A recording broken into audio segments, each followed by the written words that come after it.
Red Tornadoes travel over to their long time rival, the North Schuylkill area Spartans, the longest area high school rivalry in existence. Played 85 games together here. I'm sorry, 80 games all told. And it's been a rivalry to match none other. Every year, the same thing happens over here. It's going to be a dogfight. Of course, now with Coach Chesney, he has his troops, Wayne, always ready to go. So this promises to be an interesting evening because he's always an interesting coach. I'll say that for him. We, of course, both of these teams come in with a little bit of luster off of them. North Schuylkill 2-4. Mount Carmel area comes in at 3-3. But in the North Schuylkill, and this has been pretty much everyone's opinion who's seen North Schuylkill, they were 2 plays away from being 4-2. Right. Both times stopped heartbreakingly on the goal line as they tried to win the game and couldn't get it over the goal line and lost. So they're a pretty good team. Their record just doesn't reflect it. Mount Carmel area, of course, highly touted to begin the season. They've stumbled themselves here in the first part of the season with 3 losses. Have now turned it around a little bit. The key to Mount Carmel area is they need to win. Every game is a playoff game for them if they want to be in the playoffs. Well, what it boils down to is that North Schuylkill has nothing to lose. They have everything to gain tonight by beating the Tornadoes. The Red Tornadoes, on the other hand, have everything to lose. They know darn well at this point in the season that they have to go undefeated right down to the very end, and that is including Selinsgrove. North Schuylkill, it would be a feather in their cap if they could walk away tonight and say, hey, we took the Tornadoes out of district playoffs. No, absolutely. I mean, it's just a rivalry to match none. And we sometimes come in here a little bit too laid back. It's been our problem recently where we take these guys for granted. I can't imagine why, since they're loaded for bear. And, of course, under Coach Chesney, you see them over there now. We're watching them on it. They're pounding their pads, and he's talking to each one of those players going up and down the line. He is just a master motivator. He really is. I mean, he gets them reared up, so they're going to be ready to play. We've seen him how many years at Lord's and the great years that he had out there, and just by taking a look at the number of players that he would only end up with during the season and still come out with some very good teams at Lord's. He came up here, if you remember, the first year and with Capone, and just did an outstanding job of coaching on the opposite side of the Tornadoes and ended up winning the game.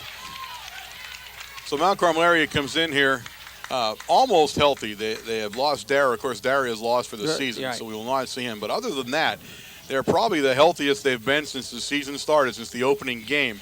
They're pretty well full strength. Yeah, it's nice to see that Medalis is back also, Matt Medalis. He's been out for a couple weeks and with mono, and nobody really knew what the problem was, and just finally caught up with them all at one point.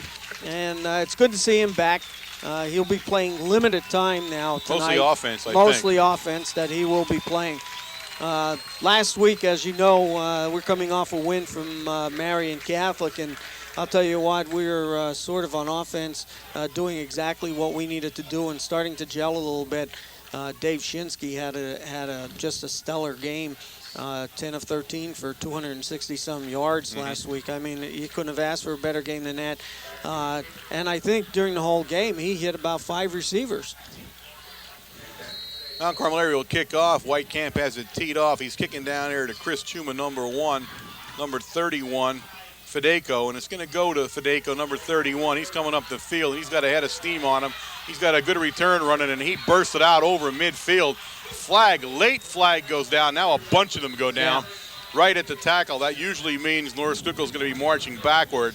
Fedeko, a great run, takes it over the 50 down to the Mount Carmel area 47, but we're going to wait and see who did what. It's against Mount Carmel area now, so that's going to add to North Schuylkill. It's a face mask call, as Wayne just said. So that'll back up the Red Tornadoes a little bit more, and a great opening start here for the Spartans of North Schuylkill. Yeah, they come out with fire in their eyes, and you could see it on that kickoff. They made a nice wedge coming up through the center of the field, and Fedeko just took it right behind all of his blockers. 1st and 10 for the Spartans at the Mount Carmel area 42-yard line, where they'll tee it up. 1st and 10. He puts Chuma in motion, and he goes to number 13 in there. Number 13 is Mark Knock. He'll do the bulk of the ball carrying, and in there for Mount Carmel area is Vincey. big number 6, Yasenchak, and he stops that play dead for a gain of about a half a yard. It'll bring up. Vincey came up and just put a shoulder down, and that was it for Knock. Knock wasn't going anywhere.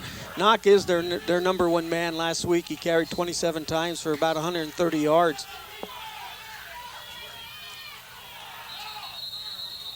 So it'll be an offside encroachment penalty against the Red Tornadoes. And that'll add 5 yards. It'll bring up a second down now and about 5. So the Red Tornadoes, 2 major penalties here on a drive. And the North Schuylkill Spartans are still intact. Number 23, you take a look at him. He's the quarterback, Edwards. He's a senior, 5'8", 159. He's one of the smaller guys you're going to see play at quarterback here this season for an opposing team. But started the season kind of slow, and he's really worked his way into this thing.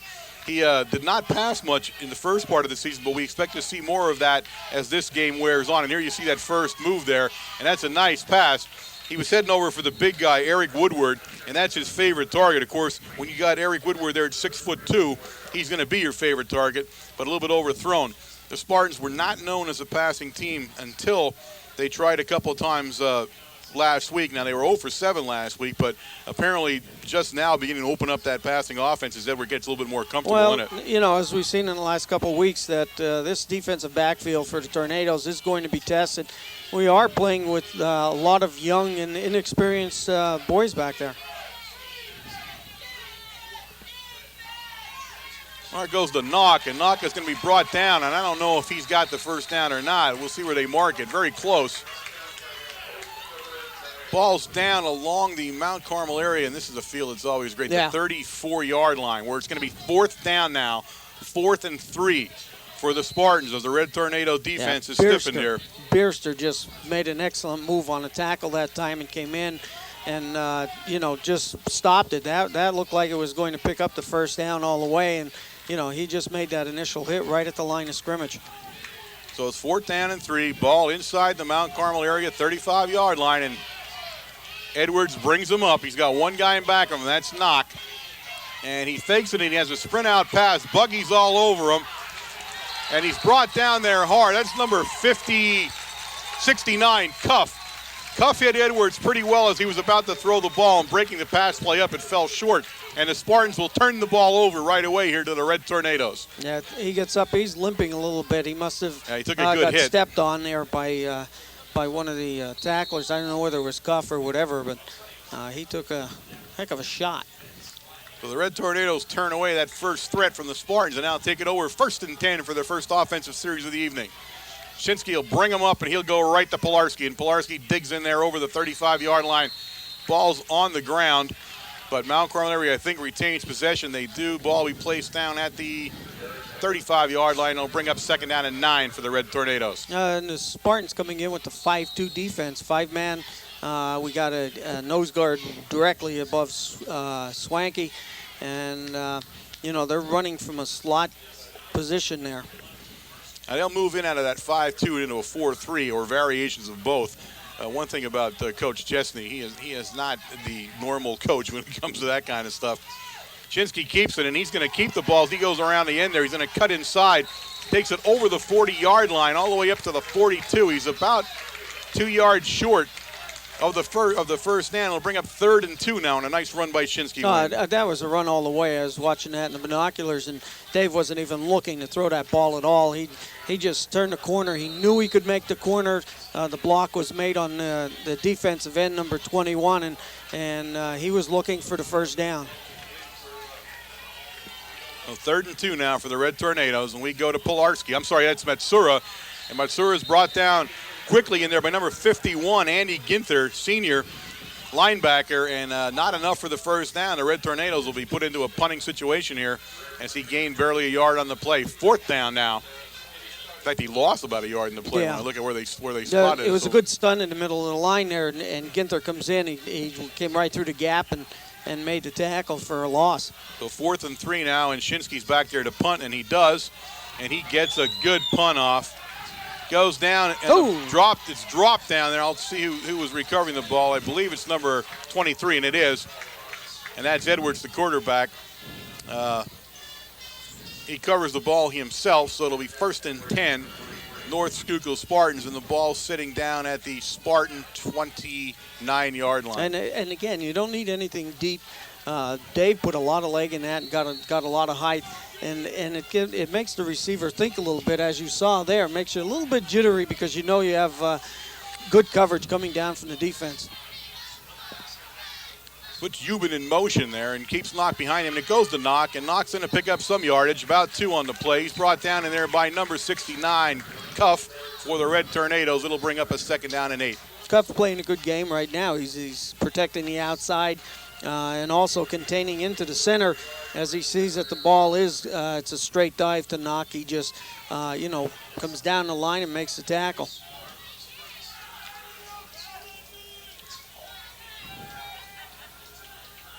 So Edwards will bring him up. Red Tornadoes, and that's Brown movement. Again, that's a call that just always amazes me. Do not understand why that call is in football. I do not. I never did. I don't like that call. I don't understand why they have a call like that. But they do, and it'll be 5 yards against the Red Tornadoes. Yeah, you're right. Brown was back in time before the ball was even snapped. And, a flag goes down, though, automatically. I think it just takes something away from football when a defensive lineman can't move like that. I just never saw what the philosophy was behind that. Brings up a 2nd down and now in 3 for the Spartans. And again, that goes to Knock, right. And he is buried by Brown. Yep. Brown is all over him. He will gain about a yard on the play. It'll bring up 3rd down and 2, but that was a good play by the interior of that Mount Carmel area defensive line. Yeah, Brown made a great play there. He's playing nose up right on the center. We had a gap on the right-hand side with Bierster. Bierster makes a move to the outside, and Brown now shifts to the right and comes right through the hole and makes the tackle. Some great stunt and move play on that defensive line. I'm not sure what that play was. Edwards on a quarterback sneak, and he'll get the 1st down. That was an odd-looking play where everybody could have kind of stood still. It's 1st and 10 for the Spartans, and it's an interesting quarterback sneak play that time. If the offensive line comes up and they put their hands on their knees and they stay still, and he snaps the ball, that's the call. They don't have to get down. That's a Coach Chesney play there. You're right. You see that from him. Flags fly. This will be against the Spartans. They'll march back 5 yards on the play. It was a nice evening here as we began it, but it began to rain moments before kickoff, and it is continuing to rain here tonight. The field is in pretty good shape. The field has a nice crown on it, which is like what you like to see in a rainstorm. It'll drain pretty well, and it's a pretty good playing surface down there. This stadium really is a nice facility to play football in here at Spartan Stadium. Brings up a 1st and 15 now as Edwards will bring him up on that offside penalty, or motion penalty.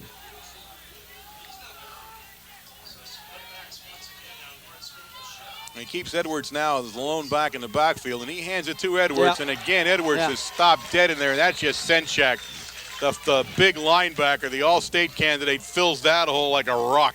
Well, I'll tell you, they keep on. They're continuing to run to that left side. Jasenchak's over there. Brown's making tackles over there. In the last 3-4 times that they've run the ball over there, they're running it to Bierster's side. Yeah. And they're running an excellent stunt over there. Bierster's just looping to the outside and creating a natural hole for Brown and for Jasenchak. So it brings up a 2nd down and 14 now. And Edwards is going to go back to pass on that sprint, contained by Cuff, and he's lofted a wobbler up there. And that's number 2, Ledkavich. Ledkavich with the interception, and I believe that may be a face mask call at the same time. I'm not sure what they're going to call there. But he lofted a duck out there, and Ledkavich picked it out. We'll see what they call here. It went down right as the tackle was taking place. So either one of us hit somebody in the back. Pass interference. Pass interference. I didn't see that. I didn't even see anybody Let's take a look and see what we do here. Actually, there was nobody within 5 yards of the ball. Here's the replay, and you can see in slow motion the pass interference is taking place along the sideline is where it took place at. Way over against the North Schuylkill sideline. That's where it took place. We didn't see that happening right where the interception was. That's why we missed it. But it'll be pass interference, and it'll bring up a 1st and 10 for the Spartans on the call. The ball just over the midfield stripe in the Mount Carmel area territory. So the interception by Ledkavich is negated, and the Spartans will continue with the ball. And it is raining a little bit harder, so that's the reason why the pass might have fumbled. Ball's dropped. Edwards dropped the ball, and now he's in serious trouble. He dropped it a second time.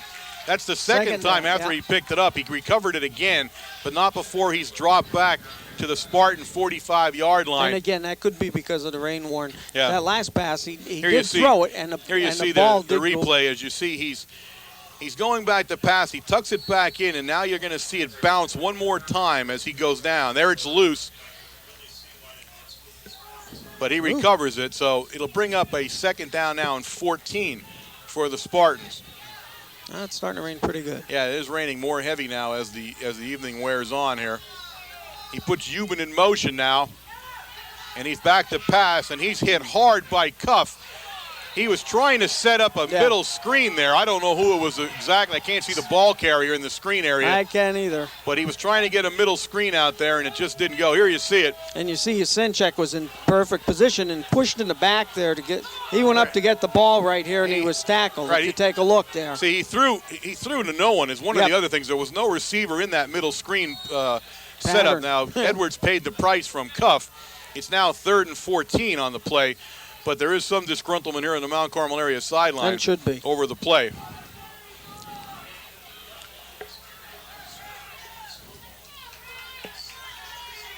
Edwards will bring him up. He's passing again, and he looks, and he has a quick one to Fedeko, and Fedeko is buried in there by Ledkavich. What a hit by the freshman Ledkavich. That was a delayed pass, too, out of the backfield. Take a look here. He didn't even block anybody, and look at Ledkavich. Oh, gosh. Look at the hit on that. That's textbook. Yes, it is. Put the shoulder down, you just, drive right through him. So the Spartans now in a punting situation on 4th and 12.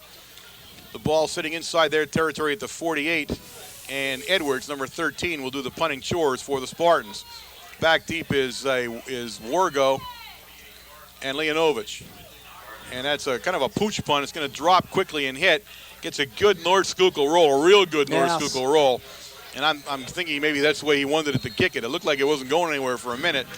But a nice roll on it. We'll see where it's finally set down at. And it's very difficult. 15. We're not real high up here. It's about the 15-yard line. Let's say the 15-yard line of the Red Tornadoes, where they'll take over 1st and 10. That's the only problem. It's a nice press box. They had built this over here some time ago. But you can't really see the numbers on the sideline here.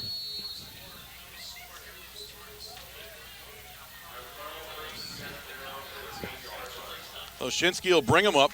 4 minutes to go here in the first quarter. He pitches to Pilarski, trying to get Pilarski to the outside. And Pilarski will pick up about 2 yards on the play. He'll bring up 2nd down and 8 for the Red Tornadoes. Pilarski trying to cut it back up into the inside a little bit there. And it was just some good pursuit by North Schuylkill to come across. Only 1 yard gain on that.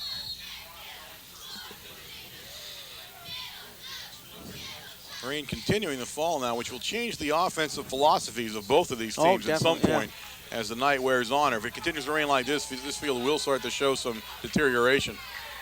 Oshinsky brings him up here. He's got Pilarski in back him along with Oshinsky. He's back to pass, and he looks right away for Wargo.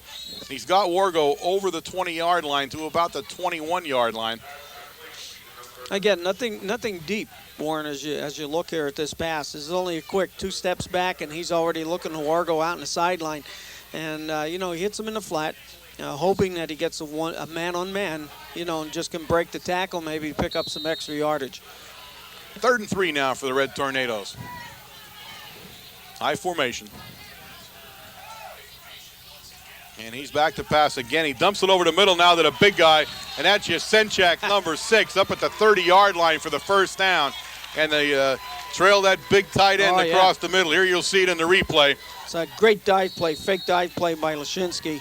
And, that freezes the linebackers. And you're looking at Pilarski motion to the right, drug the left side linebacker out of the direction of Yasenchak.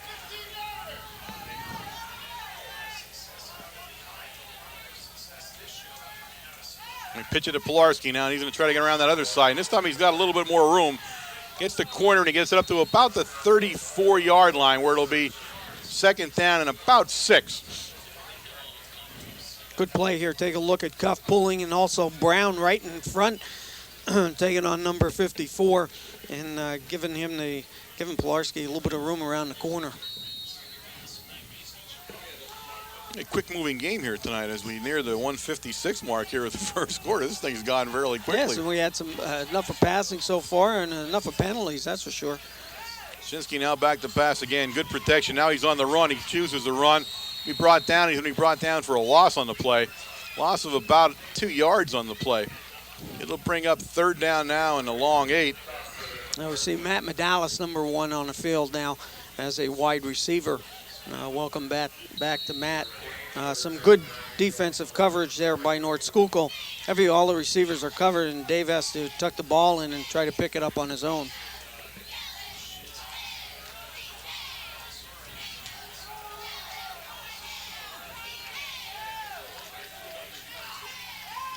Schinsky drops straight back. Protection still there, and he's got his man, and that's Medalis. And Medalis may have enough for the first down. They'll see where they place it. Yeah. They place it enough for the first down. It'll be 1st and 10, Mount Carmel area. This is going to be close. He's back. He's back about 6 inches. They just moved the ball back. Nice. Look Where at he got Dave. the ball, he had a first down. It's as simple as that. I'm not sure where the placement went, but that was a first down. And last week we saw some of the oddest placements of our life. From a refereeing staff, I thought was very odd. Now, they did not give him the first down, which I also think is not good. It was a first down where he caught the ball and made his forward progress. Well, see what Coach is going for. Coach is going to go for it. North Schuylkill still keeps a man back, and now he runs up. But it's going to be a penalty now, and this will put Mount Carmel area into a punting situation. Yeah. All brought up by the poor spot on the first down call. Last week we saw a number of poor spots. Plus we saw an officiating crew that was out of position a lot, which is unusual. These guys are usually very good. Last week was a tough group all around. They just were not in sync with what was going on. I mean, the game was a blowout and it made no difference, but had it been a tight game, I think things would have gotten ugly. Schinsky booms it out of there, and he really booms it out. That's number 31 going to take it down there, Fedeko. And Fedeko's still on his feet, but it'll be brought doon quickly down there by number 71. Marshall Morarki makes a nice tackle on about the 35-yard line. Flags on the play, though. And I believe that's going to go against the Spartans, I think, from where it came from the back side there. We'll see. I believe they're going to march this one off. And they will. So it'll put the Spartans back down to their own 25-yard line where it's 1st and 10, North Schuylkill, in a scoreless game here with 3 seconds remaining in the first period of play, in a very quick first period of play. Very quick. I'll tell you what, North Schuylkill has a very nice team down there, moving the ball when it has to a little bit, getting some good punting, keeping the Tornadoes back. I think this is going to be a hard-fought game. Edwards brings him up. He has Knock in back of him there. And he's going to give it to number 22 there. He was the guy that was in motion. 22 has turned the corner, and he'll be brought out of bounds hard down there by Letkavich. Damian Chicatano, number 31, making a 31. tackle. Okay, Linkhorst was the ball carrier. And a nice gain for the Spartans, and that will bring an end to the first quarter of play here at Spartan Stadium with the score, Mount Carmel area 0. North Schuylkill area 0. Take a chance to remind you, ladies and gentlemen, that you are watching WKMC TV, broadcasting directly from the campus at Mount Carmel Area High School. We are an instructional fixed television service. You catch us every Wednesday night, 8 p.m. on Channel 13, courtesy of the Service Electric Cable System. And remember, ladies and gentlemen, WKMC TV is live. That's live in the mornings at 7:30. Tune in to Channel 13 at 7:30 a.m. and you will learn all there is to know about Mount Carmel Area High School. You know, you talked about this this series is one of the longest series, and you are right. If I'm not mistaken, we didn't get the stats this year, but if I'm not mistaken, I think this series started around 1893. It was. 1893 was the original down in game. 1890s. I was going to say 98. Yep. We had played 80 times, and you're talking about the jointure, which is Ashland.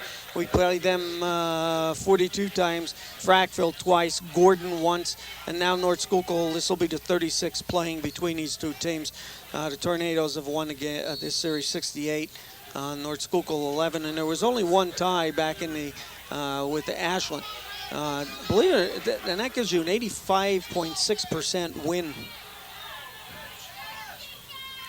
He's going to hand it to Edwards this time, and Yasenchak will bring him down. He'll pick up about 3 yards in the play, bring up a 2nd down and 7 for the Spartans. Yeah, Simon Matsura, look at this, the two of them. Here you come. Look at the hole being filled there. Yep.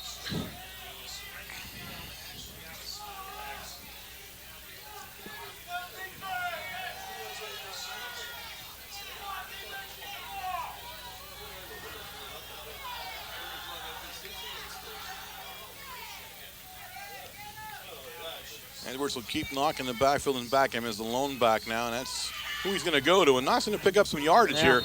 As he takes it up, he's going to be about 2 yards short of the 1st down. Again, it was a 3-yard gain or so. First of all, they tried an early shift there to see if they could get us back into the zone a little bit. They did overload the right side. They did put power to the right. Again, shifting the defense a little bit, hoping to create a natural hole. And of course, Knock picks up about 4 yards on that carry with now a 3rd and a long 1, maybe 2. So 3rd and 2 now as Edwards will bring him up. He's got a split backfield. He's going to go to Knock following Huber. Knock is going to pick up the 1st down and then some as he crosses midfield in the Mount Carmel area territory down to the 47-yard line of the Red Tornadoes where it's 1st and 10 Spartans. Again, Matsur coming up with the tackle there. And Chicatano, number 31. Some hard running. North Schuylkill is turning it up here in the second part of this first quarter, and this started the second quarter here. They're running with a little bit more authority. Edwards again. Maybe put down a gain of 2 yards. It'll be 2nd down and 8 for the Spartans down at the Mount Carmel area. Down about the 45-yard line. They have number 79 playing the right defensive tackle, John Skinner. So John's going both ways. He's a sophomore coming in at 6'3", 6'4", 265 pounds. 6'5". Spartans took a while to call this play as they come out. Let's see what Edwards plans on doing here. Quick drop back pass. He's trying to hit number 22, who he was trying to get down there to, and that's Linkhorst. But Ledkavich broke it up, and you're going to see this on the replay. And take a look as we isolate on the quarterback here a little bit and watch the quick drop. Just 3 steps, and boom, he throws. He's not looking at the receiver. He's looking just at the spot. And there you saw that we have both Ledkavich and Hynoski in there. And Linkhorst actually still merely came up with the ball. Yes, a nice effort by Linkhorst. I'll tell you what, Ledkavich is playing all over this field. Ever since he came in and played at free safety position 2 games ago, and he's doing just an outstanding job as a freshman. So 3rd and 8 now, and again a passing situation, and this time it's tipped.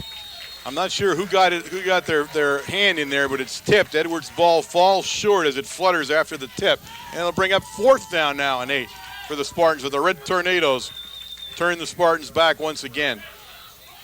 Heavy rush that time, and again, that's the problem with Edwards. He's a very short quarterback, and you're always going to have trouble finding that lane to get that ball through. That's the reason why I think he throws a lot of timing passes. He gets back 2 or 3 steps, and he puts it down, and looking for his receiver to run underneath it. Knock will be back to punt. He had a nice punt in his first attempt. This time he did nearly get it blocked by Cuff. It'll hit the ball, and it bounces well as he tails that ball all the time. It'll go down at the 15-yard line or so, where it's going to be 1st and 10 Red Tornadoes with 9:24 remaining here in the first half of play. Guffey just putting pressure on constantly on every punt, no matter what we were doing. Here's number 69 coming into view, and I'll tell you what, they just brushed him a little bit, but Guffey had enough speed. He just about got his hand up and out and got it on it. Very close.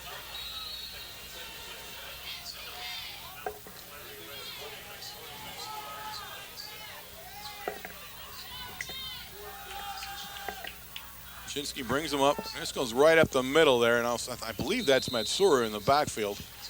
Nope, Michael Shinsky. Yep. I can't see who the fullback is. You can't see from here. Yeah. It's a tough angle. Yeah, Shinsky, he'll pick up. He picks up a yard in the play. It'll bring up 2nd down and 9. Now, usually the first time we run that play, we can pick up 5, 6, 7 yards on that. Mm-hmm. The defense is used to seeing outside, and Matsura outside, and now all of a sudden a straight dive, and we usually get a few. Spartan defense playing tough here in the first half. Lashinsky shouts something down there. And that's who he was heading to. It's Wargo. Wargo with a head of steam there, and he's going to have the first down and then some as he goes all the way up to the 25-yard line where it'll be 1st and 10 on a nice play. And Shinsky and Wargo talked about that before it went off that time. Yeah, you could see Dave read the defense. He saw what was happening. They actually got that man-on-man coverage on Wargo, and Wargo almost had enough strength to pull out of that tackle and pick up some extra yardage. Well, you break Wargo loose, he's going to be tough to catch. There's some speed there. So a big first down for the Red Tornadoes now as Shinsky brings them up. Shinsky again looking to pass, good protection. Now he's looking for Medalis down there, and he's got him. And Medalis catches a nice catch in North Schuylkill territory all the way down at the North Schuylkill 44-yard line. Nice catch, Matt. Nice throw by Dave Take a look Shinsky. at this replay here. Watch, you'll see Medalis. He's isolated on number 22, Linkhorst. Much taller than Linkhorst, and there you see a perfect pass, and Medalis falls it all the way in.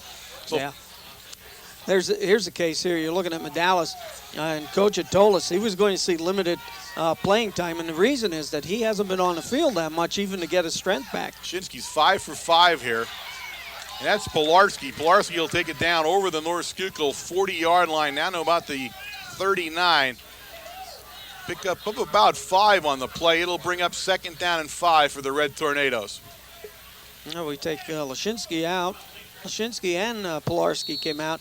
Matsur goes back in. And Brown, the big fullback now. He came in at fullback, 51. And keeping those legs fresh in there, that's what we're doing. Now you got Matsur as the actual tailback in this split formation. And it's going to go to Matsur, and he's following Brown. He's got himself a head of steam down there as he'll take it down very close to the first down. We'll see where this pile gets up at, where they finally mark it.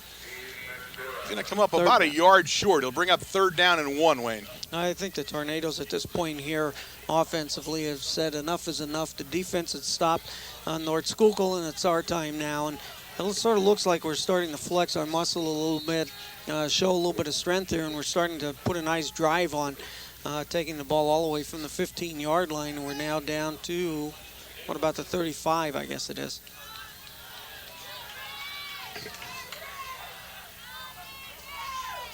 Goes to Brown, the big fullback, and he powers for the first down.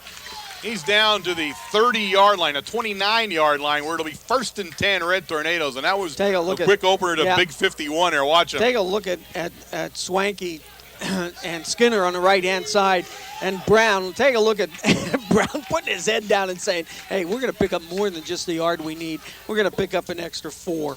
So Brown powers ahead, and the Red Tornadoes have their best-looking drive of the evening going here at 6:37 remaining in the half. Ball sitting down just inside the Spartan 30-yard line.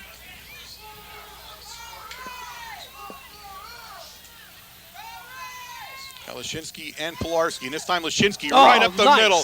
Look at Lashinsky move, and he'll take it down. 1st and 10 once again. Now the ball's sitting at the 17-yard line of the Spartans. Great call. Take a look at this. It's a fake pitch to the outside, get motion going to the left, and take a look at those linebackers. They weren't even in the area. Lashinsky goes all the way down deep into the defensive backfield. Number 31 making a tackle.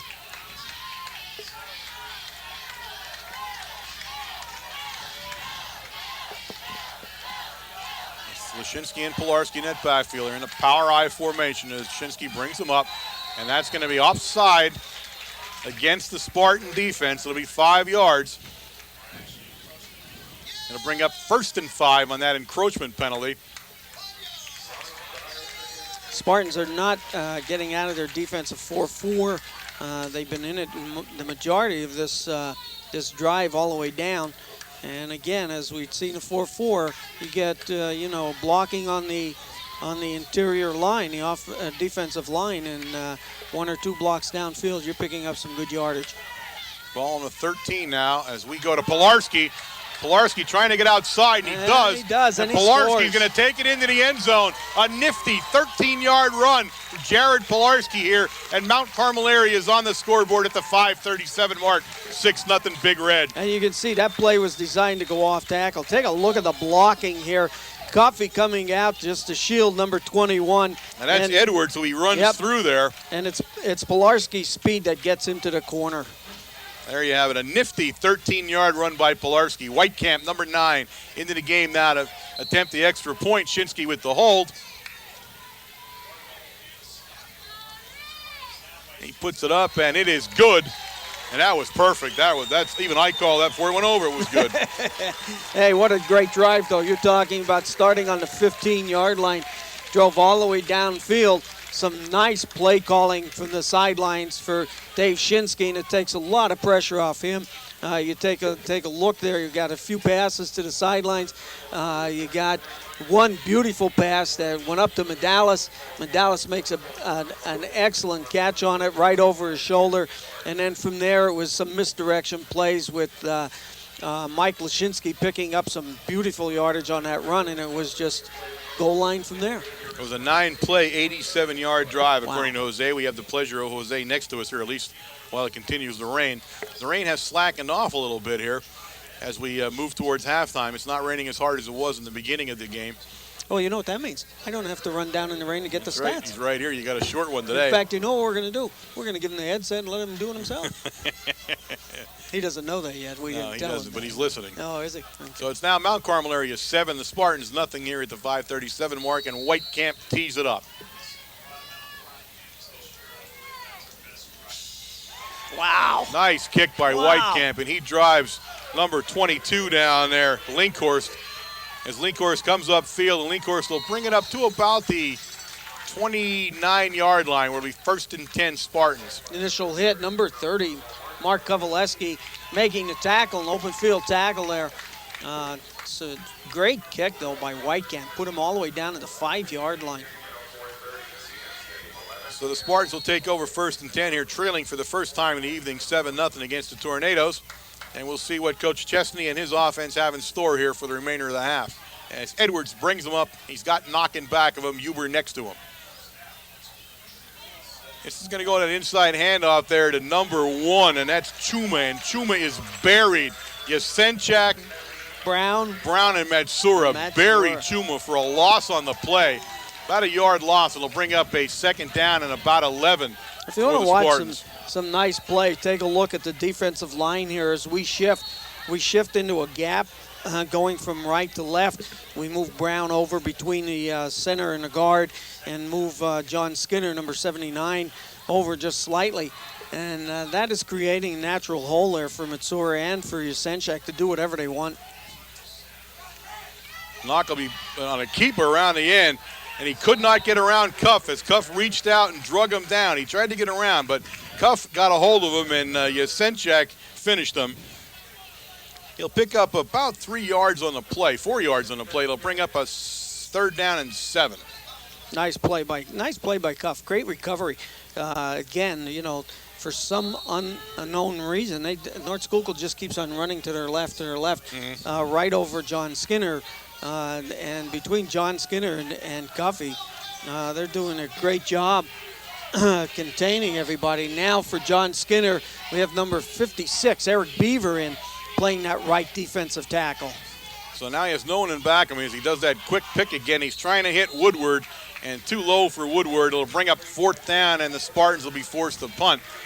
As Edwards is having all type of trouble trying to throw the ball over the big defensive line. That, and plus, I'll tell you the truth, I think he's having difficulty gripping the ball. If he is that short in stature, I'm sure his hands are not that big that he can actually grab it. And, you know, having a brand new ball down there to play with this rain and everything, I'm sure it is slick. Yeah. So number 13, Knock, will go into punt formation for the Spartans. And he's been pretty good punting so far tonight, and he is again. Only this time we're going to field it on the fly as Wargo picks it up. And he's heading over to the sideline there. Flags about 92 places flew down. Wargo's still on his feet. He'll go down finally at the Mount Carmel area 37-yard line, but we'll see where these flags are. It's got to be blocking in the back or something on that order. You know, once you start taking off and going in the opposite direction, like Wargo did, although he had no choice. Number 10 was right in his face. But take a look at Wargo. Wargo saying to number 54, you got my shirt. You got to get my legs. I am not going to stop. Look at this. So ball will get marched back here as the penalty is against the Red Tornadoes as we thought, and it'll put the ball back down now at about the 27-yard line of the Red Tornadoes, where they'll take over 1st and 10, and Wargo trots into the huddle, and the big guy, number 6, Yasensak, to the sidelines.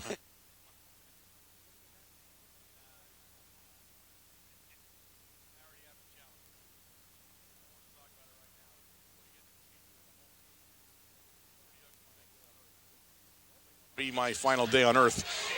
This time, Shimsky's shovel pat. I don't know what that was. Whatever it was, we don't want to do that again. Well, actually, it's an incomplete pass, so you're right. I shouldn't say we don't want to do it again, although that was a very dangerous way to do it. But Shinsky, I'm judging him too early that time as he had a heads-up play and actually avoided a big sack. But it still scared me that what we did there. Well, there was a receiver there. I guess that was Pilarski. Jared was back blocking for Dave and turned around, and Dave hit him in the stomach with the ball. So it brings up 2nd down now and 10 for the Red Tornadoes.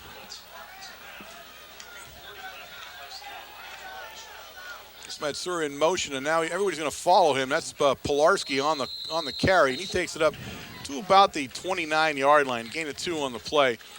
It'll bring up a 3rd down and 8. Take a look at Matsura here, number 21. We sort of lost him. We're going back to Pilarski, but take a look at him running up through the hole is pretty nice. The 21, you have pulling guard number 69, Cuff, coming across, and you got some great blocking that's going on in that line. 3rd and 8 now for the Red Tornadoes as Shinsky brings him up. He's got that power eye. Everybody split out to his right, and he's going to look downfield the pass, and he does, and he's got Medalis on a perfect pass pattern by Medalis. Medalis will go out of bounds at the 45-yard line of the Red Tornadoes, and that's as good as it gets. You're not kidding. I'll tell you what. Matt looks really good the way, Coach was talking, and, last night at Supper Club, we were going to use Matt, and I could see why. You don't want to try to burn him out here all in one game, but I'll tell you what, Matt's made some excellent moves and some great catches, especially on a night like tonight with the weather the way it is. So 1st and 10 for the Red Tornadoes now. I'm going to put Matsuri in motion again. That changes the Spartan defense as they adjust to him, and it's going to go to Pilarski in that delay. Pilarski finds some room, and he keeps going. And Pilarski will pick up 10 yards on the play, and another 1st down for the Red Tornadoes now in Spartan territory at the Spartan 44. I'll tell you what, take a look at the blocking. Take a look at Swank, number 54 right there, and Bierster, number 59. They're already 5 yards downfield. And from there on, it's Pilarski all the way. So the Red Tornadoes starting to wear the Spartan defense down a little bit here in the waning moments of the 2nd quarter. Right up to Lashinsky now, up the middle. Look at Lashinsky. Lashinsky keeps bulling his way there. And he'll pick up a hard-fought 3 yards. It'll bring up 2nd down and 7 for the Tornadoes. Again, it's a misdirection. We got number 42, Jared Pilarski, faking a pitch from Dave Shinsky, and it's just a straight dive from Mike Lashinsky up the middle for a good 3 yards.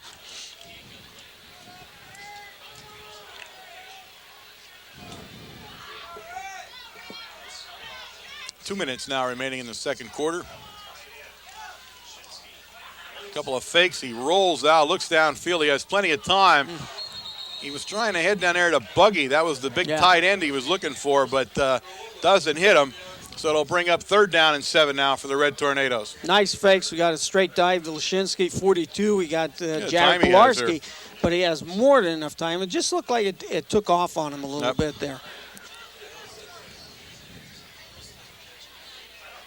But it sort of looks here at this point in this game, Warren, at the Tornado, the offensive line is starting to control a little bit more on each play. Dave Shinsky having ample enough time to look over all his receivers. We take a look at the running play, some nice holes there and picking up extra yardage. Shinsky straight back now to pass. Plenty of time. He's looking downfield, and he's broken up down there at the last minute. That's number 22 down there, Linkhorst for the Spartans, and he breaks up the pass. He was trying to find Medalis along the sideline, and it's 4th and 7 now for the Red Tornadoes. And a nice hook out, nice hook, and come back to the ball right along the sidelines. And that's one of the safest passes that you can actually throw. And Dave did a beautiful job there, throwing it right into the right spot. It's a type of pass that very seldom is intercepted, Warren.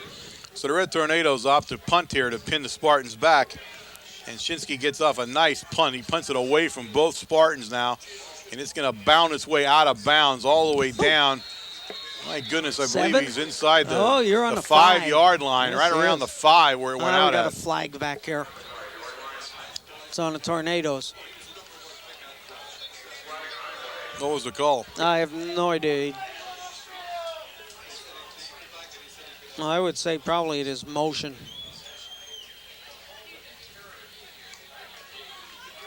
Well, the Spartans will definitely want him to kick this over because that was a great kick. And that's exactly what they're going to do. They're going to let Dave whack on one more time, and hopefully he doesn't put it down on the 5. Minute 36 seconds remaining here in the half. Oh.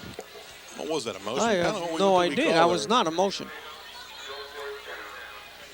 What was it? I didn't even see it, and I didn't hear it either. That's more than, that was a 10-yard penalty, not a 5. What was the call there, Jose? Oh, holding. It's good to have him up here for this kind of stuff, you know. Starting to rain heavy again now here as we near the quarter break in the halftime. Oh, this one's even better yet, Warren. Look at this. Dropped down there by Fedeko, and now it's fumbled again. It's fumbled in the end zone, and the Red Tornadoes pick it up. Medalis, touchdown, Red Tornadoes, as Fedeko just could not get a hold of the wet ball, and it bounces free on the big hit. Matsura takes it in for the 6 points. I'll tell you what.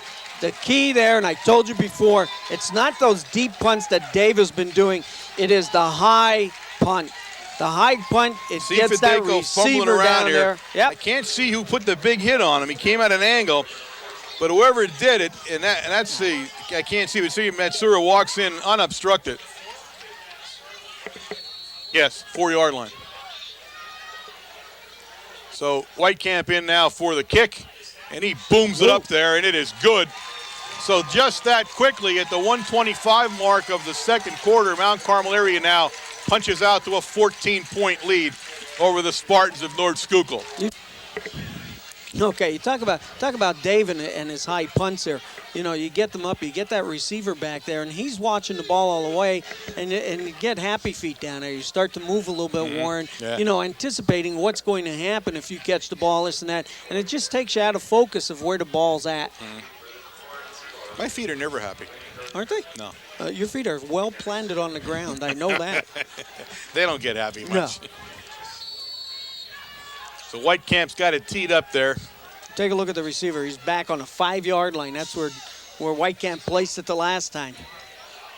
That's number 22, Linkhorst with the ball. He comes straight up the field, and he's going to be brought down in there by number 87 and number 26 for the Red Tornadoes, and that's going to be Greco, 87, with the guy we talked about a little bit yesterday, last week. I'll get it right now. Coming back from that injury. And, of course, number 26 is Big Ray Kraniak, the sophomore. So the Spartans will take it over 1st and 10. They have it at their own 35-yard line. And Edwards brings him up. He keeps knocking the backfield. He puts everybody else out to his right side. And he takes Knock, and Knock is buried down there. And that is going to be number 54, Swank.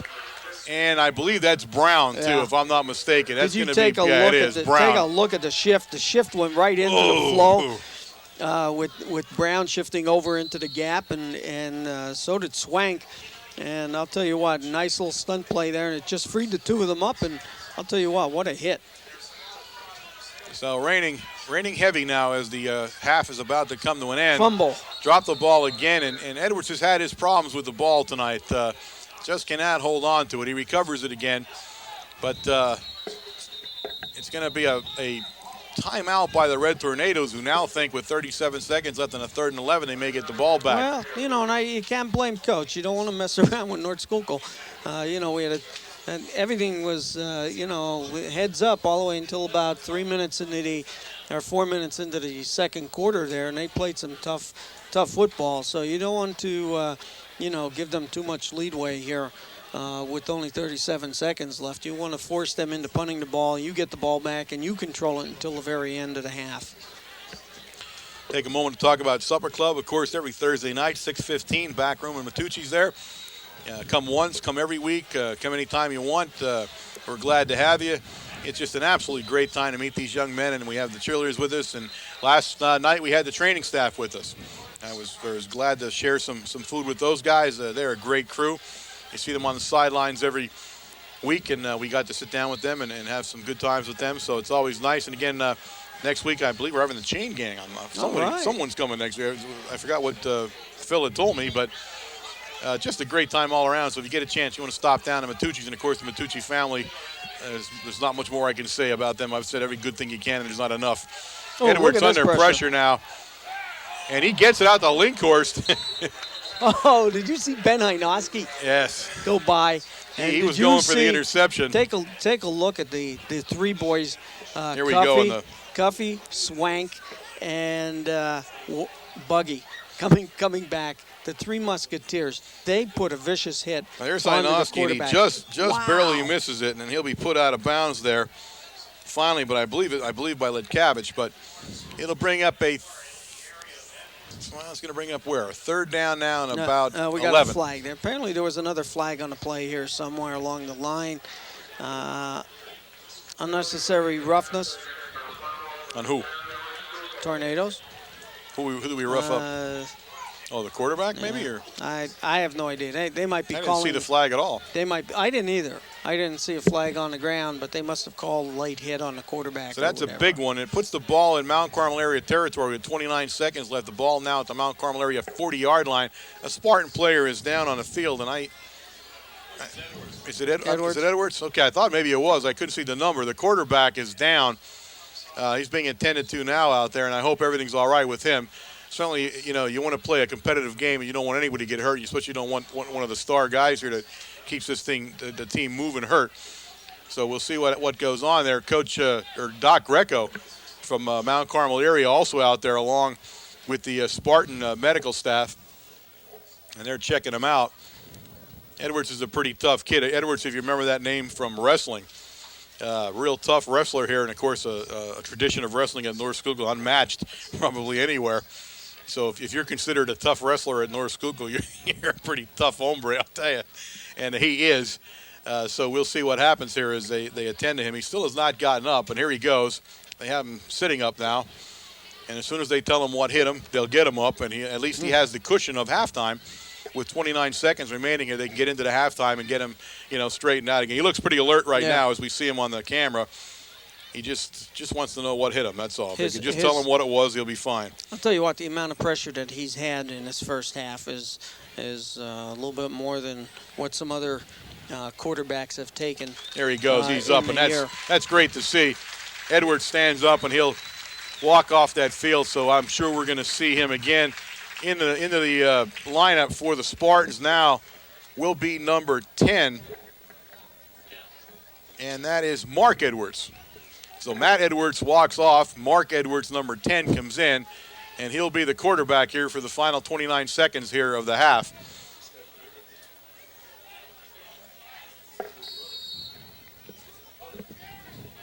Mark Edwards is a sophomore quarterback. He's 5'9", a little taller than Matt, and he'll bring him up to the line here.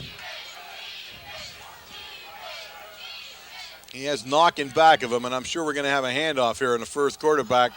And fumble, never got the handoff, and Mount Carmel area recovers, and that's the problem with the new quarterback. Yeah. It's raining outside, the ball's a mess. He's in for one play here, and he never got the handoff in the Knock. Again, the timing wasn't there. Knock was moving a little quicker than he anticipated. So the ball hits the ground. The Red Tornadoes recover the fumble with 24 seconds left, and things have deteriorated quickly here for the Spartans at the end of this first half of play. And again, that all comes down. It's the amount of pressure that defensive line is putting on Edwards. He took some tough hits in the first quarter, I know, and he was limping towards the first quarter. There's going to be a timeout because they could not. Coach Chesney couldn't get the right amount of people in there. We had one guy dominating, and he has a word with number 80 as he trots off there. But they were in danger of that goofy penalty where they leave the huddle or whatever. So he wisely calls a timeout. He had one to give, and I think when he gets in the locker room, number 80 is going to have a word or so. If I know Coach Chesney as well as I do, so. Timeout here, and again, I was talking a little bit about Supper Club and, of course, the Matucci family, and I know that I talk about them so much, but what they do for Mount Carmel athletics and the generosity of that family towards this community and athletics is just unmatched. It's just amazing, and Nick is probably cringing every time I talk about him. He's standing in a corner Nick, now. And everything they do is behind the scenes. Yeah. You just don't know, and it's been going on for 40, 50 years now. Yeah, it's a tradition with the Matucci family, and it just keeps on going. So Shinsky puts Pilarski in motion, and he's going to pass right away. He's got a lot of time, and he fires it down there. He's looking for Pilarski, but he's long. He'll be intercepted down there by number 21, Euban. And Euban, I think. No, he's. Oh my goodness, he's. How was that not in there? That was close, Bo. He almost had himself a safety on that. Yeah, Pilarski almost had him. Couldn't get turned around quick enough there. And that's I think Pilarski's what they'll rule on that, and it's a judgment call. Yeah. You know it that Pilarski's motion had carried him into the end zone. So. A big interception, but not much help to the Spartans as the ball's sitting down at the 2-yard line or so. Let me see where they put it down. 4-yard line, I guess, where it's 1st and 10 Spartans. No, 2-yard line. Yep. So I was right the first time. And the ball was standing in front of it there. That was almost like a punt. So the Spartans take it over at the 2. The young quarterback wisely goes down on a knee and ends any more carnage that might happen for the Spartans in this first half. That will end the first half of play here at Spartan Stadium with the Mount Carmel area Red Tornadoes up 7-0. We'll be back shortly with all the stats with Jose, who is by our side tonight.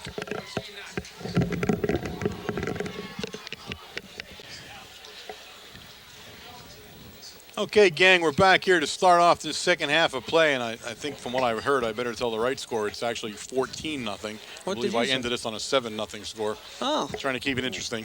I thought you were dyslexic. You were going to say it was 41. No, it's 14. Okay, all right. But we'll look at the halftime stats here. Very long halftime here in Mount Carmel areas in the end zone right now. You can see them. They're trying to limber up a little bit. They had one of the longest homecoming ceremonies in the history of man here. And we had talked about how quick the first quarter had gone. Thank goodness. But what do the stats look like here as we look back? You talk to Jose. We wanted Jose to do this. And he doesn't want to because he's bashful. Yeah, he's bashful. Okay, on the rushing side for the Tornadoes, 15 carries for a total of 66 yards. We got Jared Pilarski, 7 carries for 36. Mike Lashinsky, 3 carries for 15. Steve Matsur, 2 for 5. Dave Brown, 1 for 5. And Shinsky, 2 for 4. In the passing department, Dave had a real hot hand there all the way up until about the middle of the second quarter. He was 5 for 5 at one point. 6 of 10 for 79 yards. Wargo, 2 catches for 17. Medalis just coming back, as we had stated a number of times, 2 catches for 47 yards. Yasenchek, 1 for 8, a little drop over the center. And Matsur, 1 for 7. On the other side for the Spartans in the rushing department, 18 carries for 30 yards and passing, 2 of 8 for 13 yards. The Tornadoes have 8 first downs and the Spartans have 5. The big thing here, even though the score is 14-0 on the Tornado side, the number of plays, you see how equal everything is going here, but how the Tornadoes is they're sort of dominating the line on both offense and defense. 25 plays for the Tornadoes and 26 plays for the Spartans, and the time of possession is just about exactly 12 minutes apiece. So the Spartans have definitely had their opportunities to do what they needed to do out there on the field, but again, I think it is the size of the Tornado line and those linebackers that are sort of controlling offensively what the Spartans are trying to do, Warren. Well, we saw a first half where you're right. I think we saw a wearing down of the Spartans. Their offense, although they ran the ball with some success, you're still looking at 43 yards of total offense here. Right. So they didn't do a whole lot. The defense started to be on the field in that second quarter a lot longer than it should have been, and it started to show signs of wear. Now, of course, one big play here is a recovered fumble and taken into the end zone for a touchdown. That's so right. it's not like we've marched all over them, certainly. But you just get that feeling, that sense that we're beginning to overtake this game. And of course, we saw the quarterback Edwards get hurt right at the last minute there in the first half. He missed the last couple of plays. So, hopefully he comes back. I mean, he looked like he was okay when he got up, but without him, I think they're going to be in trouble. Compounding their problems are the rain. We've seen the rain cause several fumbles for the North Schuylkill Spartans. Mount Carmel area so far does not seem to be affected by the rain. But it is raining. It has rained continuously pretty much from the kickoff. Heavier some, light some, but right now it's in its heavier mode. So the Spartans need a break more than anything. Right. And I think they need a big break somewhere to get them back into this game right away. But again, it's still a tight game. They need to be on offense a little while longer. They got to get their defense off the field a little bit, because as I said, I think they're starting to wear down defensively against this big Mount Carmel area line. Well, the Spartans have moved the ball successfully, but again, it's the pressure from that defensive line where, they're losing 3 yards here, 4 yards there. Chris Lubold kicks it off, and he kicks it off down there to Ledkavich, and Ledkavich sprints up the middle of the field, and he takes it up to the 35-yard line, 36-yard line, where it'll be 1st and 10 for the Red Tornadoes, and he had a head of steam on him as he was coming upfield there. I'll tell you what, the more I see this kid playing week to week, and again, the reason we haven't seen him play is that he was injured at the beginning part of the season, and they were just trying to get him over that to get him in, because they knew exactly, what he could do for this team. Pilarski on the handoff, and Pilarski's got himself the corner there, and he's over midfield. And he continues to spin and juke. He went out of bounds down at the about the 44-yard line. He actually traveled further than that, but he stepped out of bounds at the Spartan 44, where it's 1st and 10 Red Tornadoes, and that's the first big run by Pilarski of the evening, other than the touchdown run for 13. I'll tell you what, some good blocking, though, in front of him, and that's what Jared needs. He needs some good downfield blocking, knock some people down, put them on their back, let them see the lights, because with Pilarski's speed, he'll kill anybody at any point in time, and he'll break a game wide open. Now we have Brown in that backfield, the big number 51 at the fullback, and we're going to give it to him, and he pounds ahead, and he's churning up some yards there. And he'll cross over that 40-yard line down in the Spartan territory at the 39. They'll bring up 2nd and 5. You take a look there. Bierster was 5 yards downfield. Cuffey was. Swank was. John Skinner, number 79. They were 5 yards downfield, and all Brown did was put his head down and just followed that flow. Yeah. Same backfield. Brown and Matsur. He puts Wargo in motion coming towards you here, but it's going to go to Brown, and Brown still pounding his way upfield. And he'll take it down to about the 27-yard line of the Spartans, where it's 1st and 10 once again, and the Red Tornadoes come out here spewing fire. Well, Brown's making a statement here. He's gonna pick up a little bit more experience, keeping his head up to see where everybody's at. But Brown, and his size and his strength and everything, as a fullback, you have to hit him low and bring him down. And there's an example right there where there were a couple high tackles, and he just shook them off and picked up 5 yards past the first down marker. Pitches to Pilarski now. Pilarski coming to the near side here. Pilarski has the corner as he'll cross over the 25-yard line down to the 24-yard line.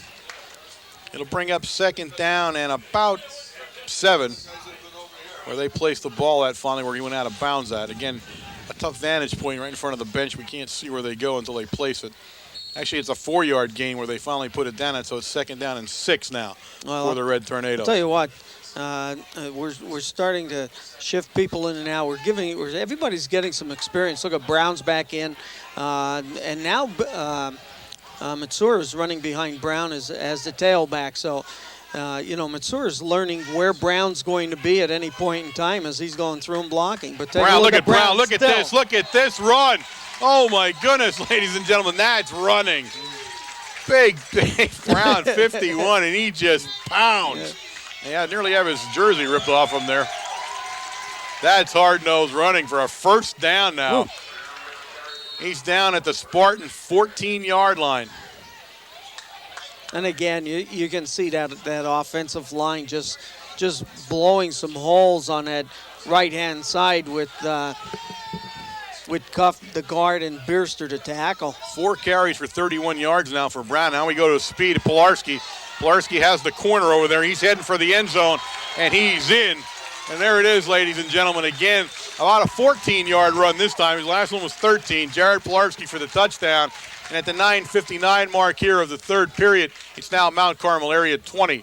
The Spartan 0, and Whitecamp will be in for the extra point attempt. And that kind of looked a little bit easier for the Red Tornadoes on this offensive Well, I'll tell drive. you why. The offensive line came out, and they're making a statement right now with only 10 minutes left in this third quarter that they're going to, open up some holes for the boys. Blocked. Kick is blocked, so it'll be no good, and the score will remain Mount Carmel area 20, the Spartan 0 here, and Mount Carmel area will prepare to kick off. You take a look, though, at that touchdown run by Pilarski for 14 yards.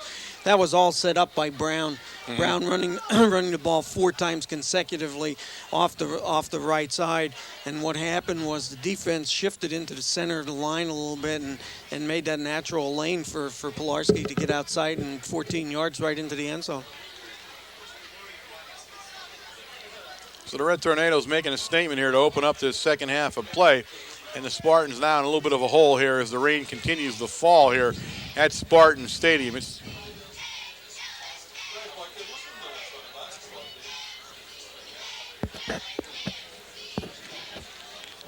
So we'll see what the Spartans do here now as we get ready for Whitecamp's kick. Not the way they wanted to start the second half, I'm sure.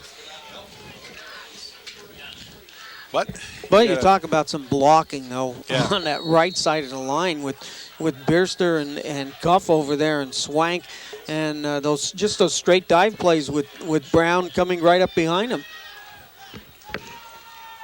Whitecamp puts this one on the ground, and it bounces all over the place. Chuma picks it up finally, and he's trying to get some blocking, and he does. And he's going to be brought down in there by Whitecamp, the kicker. He brings him down. Chuma takes it out to about let's see where they suddenly set it down at there, the 39-yard line of the Spartans, where it'll be 1st and 10, but Whitecamp on the tackle there, and he was in there, and let's take a look at him. You'll see Chuma start upfield. Look for number 9. He gets past him, and then number 9 area is right there, and he takes him down. They don't do that in soccer, but he's learned to do it here.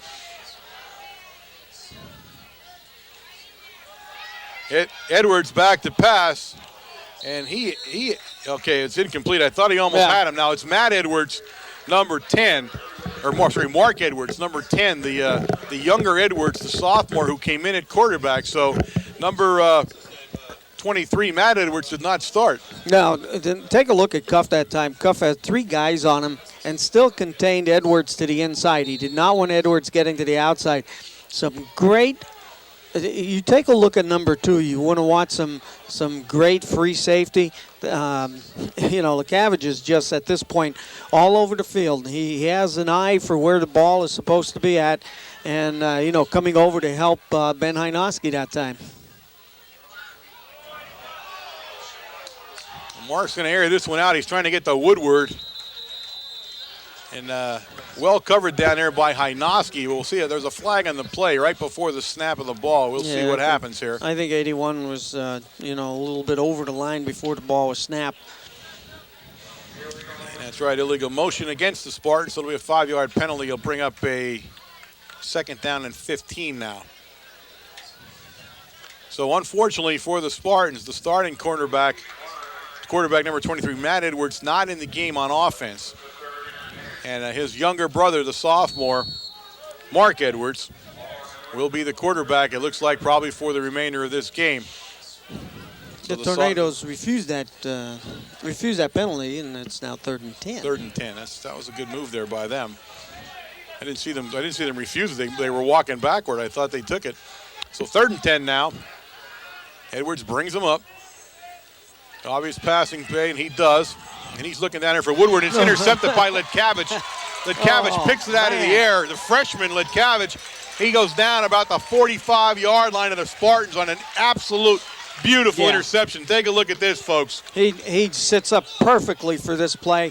He made sure that Hynoski had coverage on the receiver, and watch this, right in front at the last minute. Beautiful interception.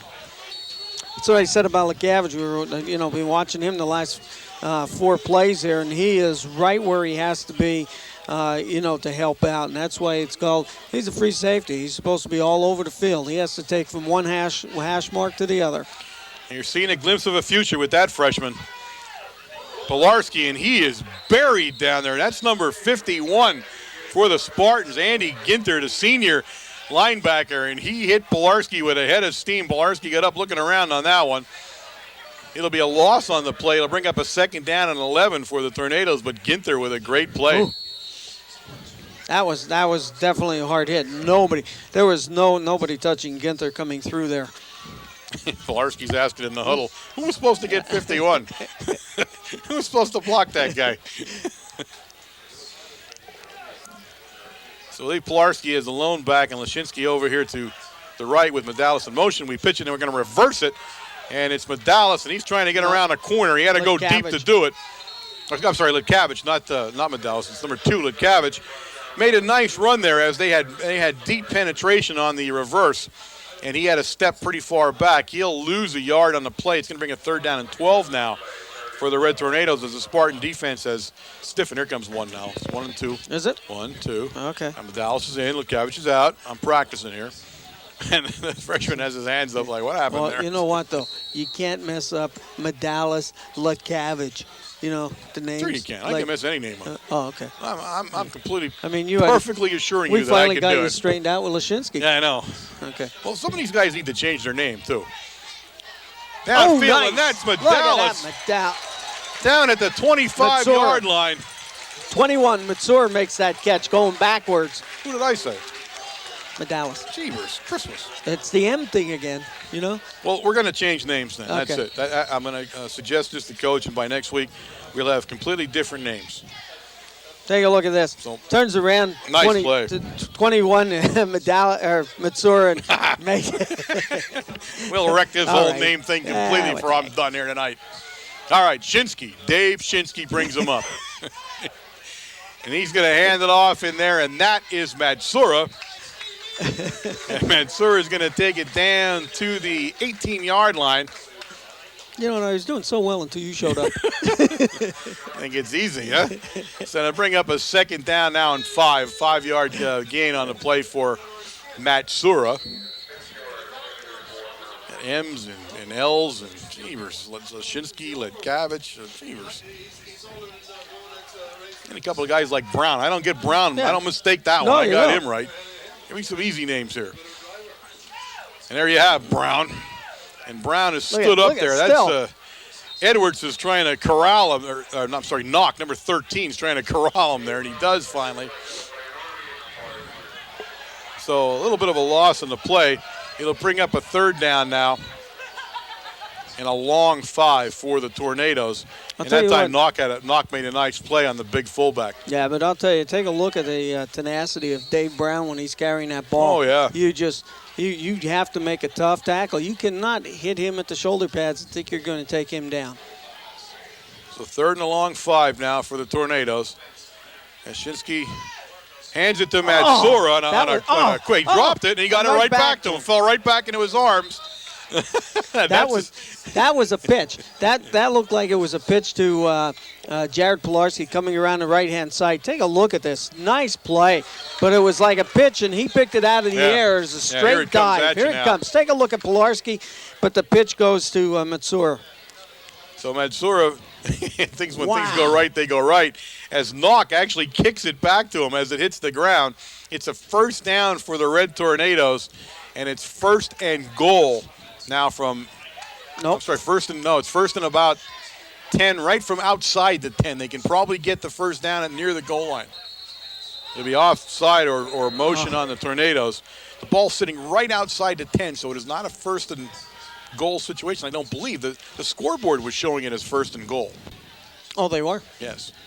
I think it was first and 10. Yeah, it was. The ball was on the 11-yard line. Yeah, it's first and 10. So now it's first and 15, but it was to get the first down, right. you would have had it the well 1 yard inside line. that one to get Yeah. the first down where it was placed at.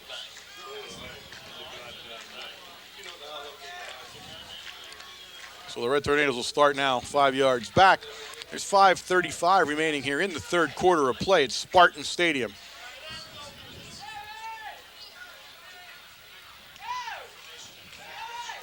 He looks down. He's got Medalis, number 1. Medalis Nice makes move. a pretty move. Ah. Medalis down to the 5-yard line. Boy, Matt making two nice moves there to leave the defenders on the field, getting the ball down to what, about the 5-yard line. Yeah, right at the 5. It's going to bring up a second down and, 4, a little more than 4 Yeah. for the first down. Good catch by Medalis. And then what he did, take a look here. He catches the ball, squares his shoulders up with the goal line, and watch where it's happening there. Look at it. One kid's on the ground. There's a nice move right there, and down to the 4.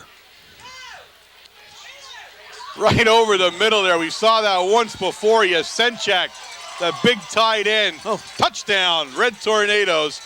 As he hits Yasenchak crossing over the middle. That's the second time in a couple of weeks we've seen the big guy. And he was wide open once again. Take a look at this replay. Here it is. He didn't get it back far enough. Slow motion, there it is. We got Dave Shinsky making, and the whole key to that play is the great dive, the fake dive between Shinsky and Lashinsky, Mikey.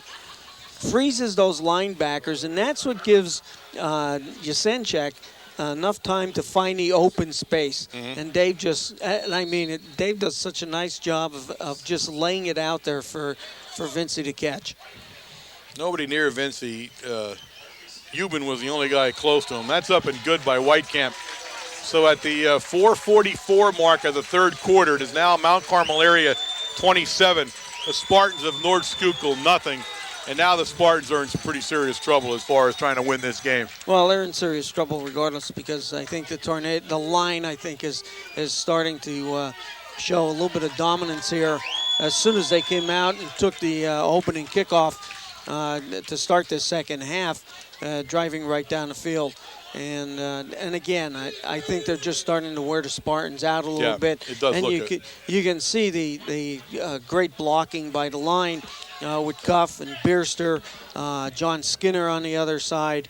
It's getting to be too much. And when you find your linemen 5 yards downfield in front of the ball carrier, you know that they're starting to dominate. So Whitecamp will tee it up here. We'll send Fedeko 31, Chuma back there. Number 22 will also go back down there. That's Kyle Linkhorst. So that'll be the 3 deep guys down there as Whitecamp gets ready to kick it off. Puts it right down. Look at this. And it's going to be Fedeko at the 5-yard line. Again, booming kick. And Fedeko's going to bring it up, and he's going to run into traffic, sitting up around the 34-yard line where he'll be brought down, 35-yard line, where it'll be 1st and 10 Spartans. Again, Ray Kraniak in there on that tackle, and number 30, Mark Kovaleski. Kraniak's starting to make a name for himself on in special teams here in the last isn't he? couple of weeks. You bet. And that's what you like to see. This is where the younger kids get their experience on the punt teams and the kickoff and the kickoff return teams and everything. And you get your playing time in there and learn about all the hard knocks of the game. Ball goes to number 22, Linkhorst. As Linkhorst went in motion, and it was a handoff as he passes the quarterback. Picks up some yardage on the play.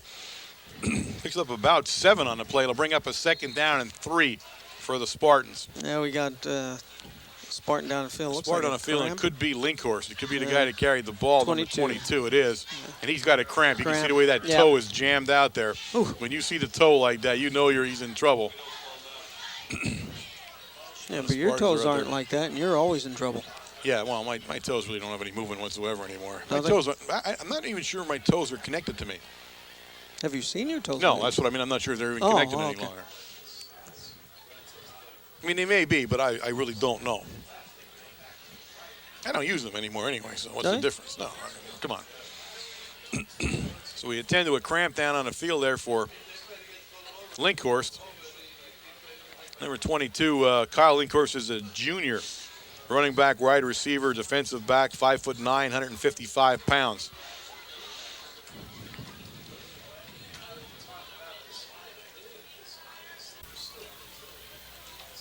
So the Tornadoes now in pretty well control of this game. They need to be, as we talked earlier, there's no margin for error for the rest of this season. You're either going to win every game or you're going to be in serious trouble playoff-wise. So obviously they took that to heart. They came in here and played maybe their all-around best game. I think even better than the Marion game because I think you had a little tougher opposition here with the Spartans.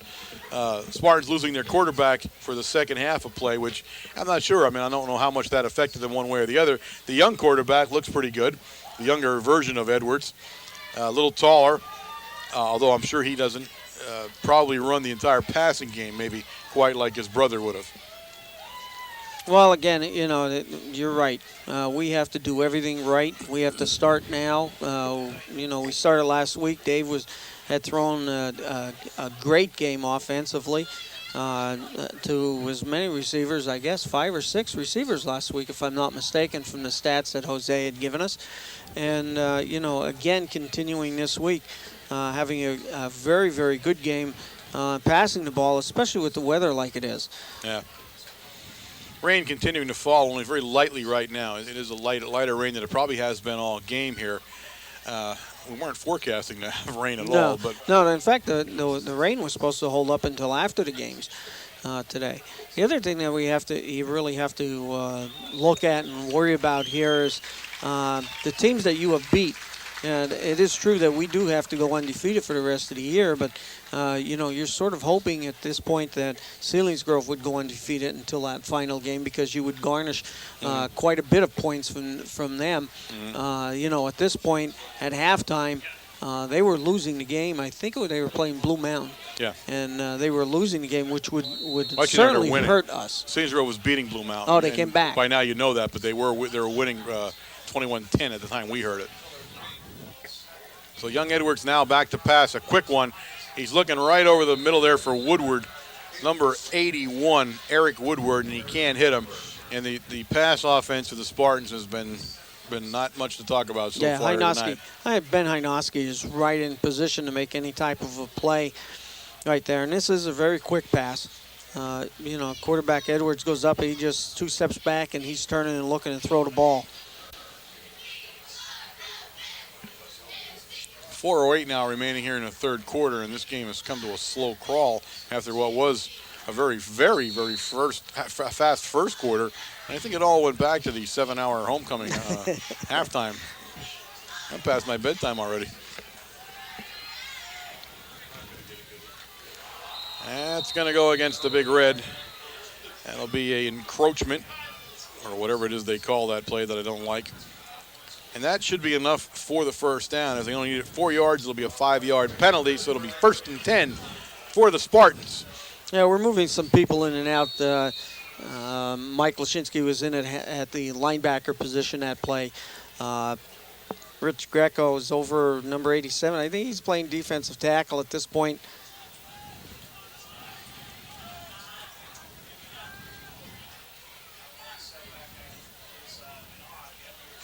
Edwards back to pass. This time he's... Hello there from Ben Hynoski and Lekavich. Hello, how are you doing? That was Chuma, and Chuma took a lick. Wow. And he only picked up about 3 yards on the play. It's a 2nd down and 7. Look at this. Here's the replay. Take a look at this. Get hit like that. Wow. All three, and in fact, there's Vincey. Vincey's just there, just in case they didn't do it right the first time, he'll show them how to do it.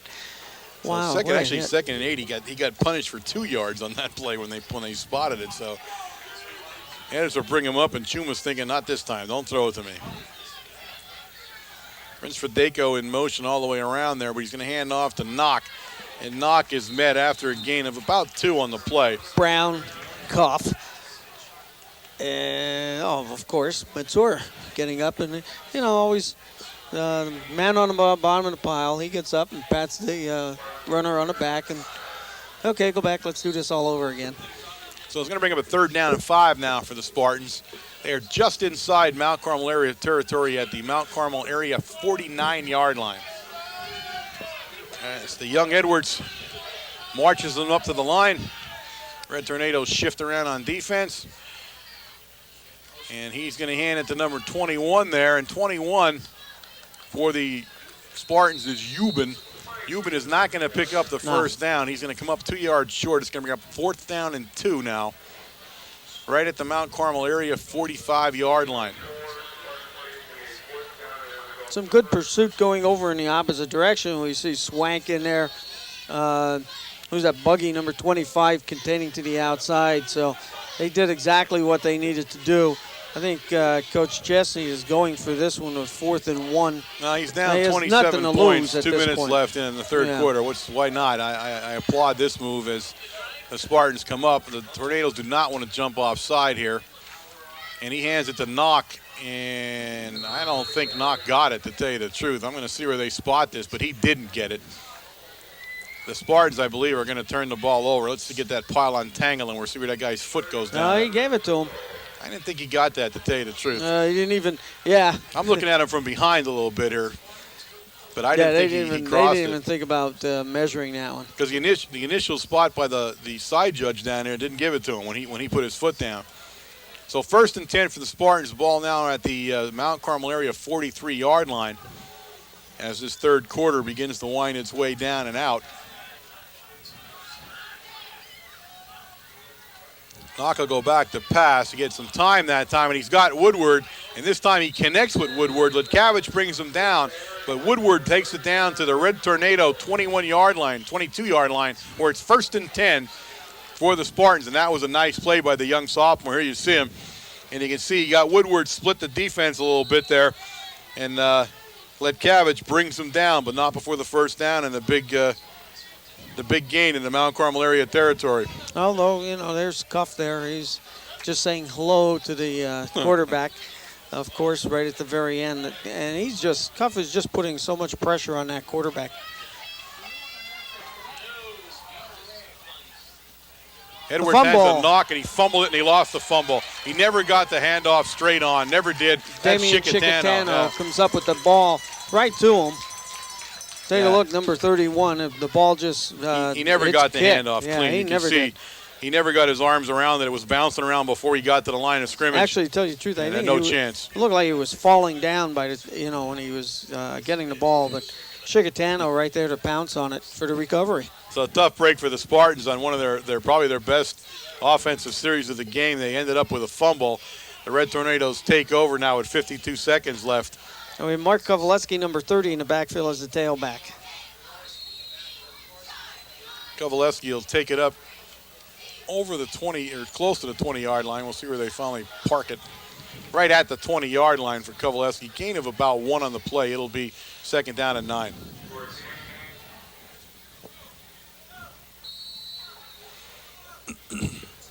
(29 seconds, 28 seconds counting down as Wargo takes the play, and Mansour will trot out. And we got Lashinsky as the fullback. And we're going to give it to Wargo. On a pass play, Wargo catches it right in front of Chuma. And a pretty play that time from Shinsky to Wargo. It's going to bring up 3rd down now. We'll see where they set that marker down at. Maybe it's very, close. very close to the first down. Third and less than 1. And that, ladies and gentlemen, was the end of the third quarter with the score. Mount Carmel area 27 and the Spartans on Schuylkill 0. Okay, folks, we're getting ready to pop this fourth quarter into view here. I remind you that you are watching WKMC TV, broadcasting directly from the campus at Mount Carmel Area High School. We are an instructional fixed television service. You catch us every Wednesday night on Channel 13 at 8 o'clock, courtesy of the Service Electric Cable System. And remember, ladies and gentlemen, Mount Carmel area, WKMC TV is live in the mornings at 7:30 a.m. Tune in to Channel 13, and you will get all the news that's fit to be news at Mount Carmel area. What's the news across the nation? We've got the information. Cool it, Bo. And we hope that it will amuse you. Bo, sorry. cool it, Okay. cool it. Game's on. Oh, jeepers. Hand off to Matsura. And Matsura, I believe, picked the first down. Yeah. We'll see where he puts his foot down at, but if he didn't, he's within an inch of it. First down, I think. They're going to Let's measure it. Let's measure it just for the fun of it. Oh, you see the referee Just to make me running look over. bad, let's measure it. A lot of right foot, left foot measurements here, I'm telling you.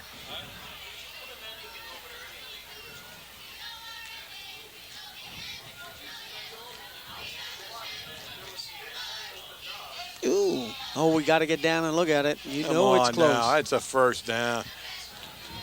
Telling you. Nope, he's Got 2 toe inches problems short. there. Yeah, it is 2 inches short, but that's not where he ended up with the No, I ball. know. Well, hey, fourth down. Fourth down, and we'll see what Coach Brennan wants to do here. Yeah, Dave's I going know to what the Red Tornadoes want to do, but we'll see what Coach Brennan wants to do.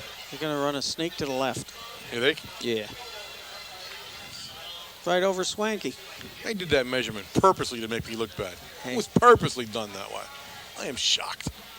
Completely shocked by this. Look, he just picked up a blade of grass, and now it's a first down.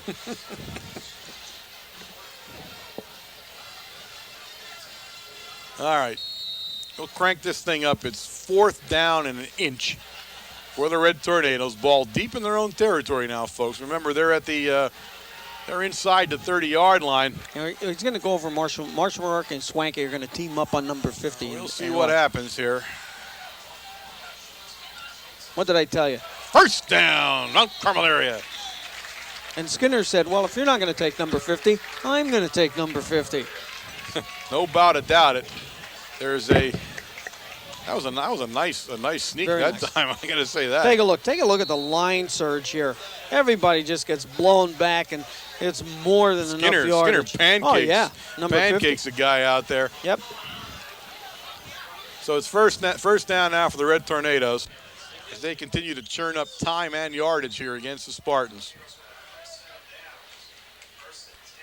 This is number 30 for the Red Tornadoes. Mark Kovaleski carrying the ball. I'm looking nice at the flag hole. there as he carried it. Yeah, with Skinner and Marshall Morarki, number 71 on the left-hand side. Take a look at this hole. Coming right at you, number 22 then makes the tackle. Unfortunately, there's a flag on the play. I'll go against the Red Tornadoes. They're going to walk that one off, but you saw on that replay, you're right, that was some nice blocking there for Kovaleski.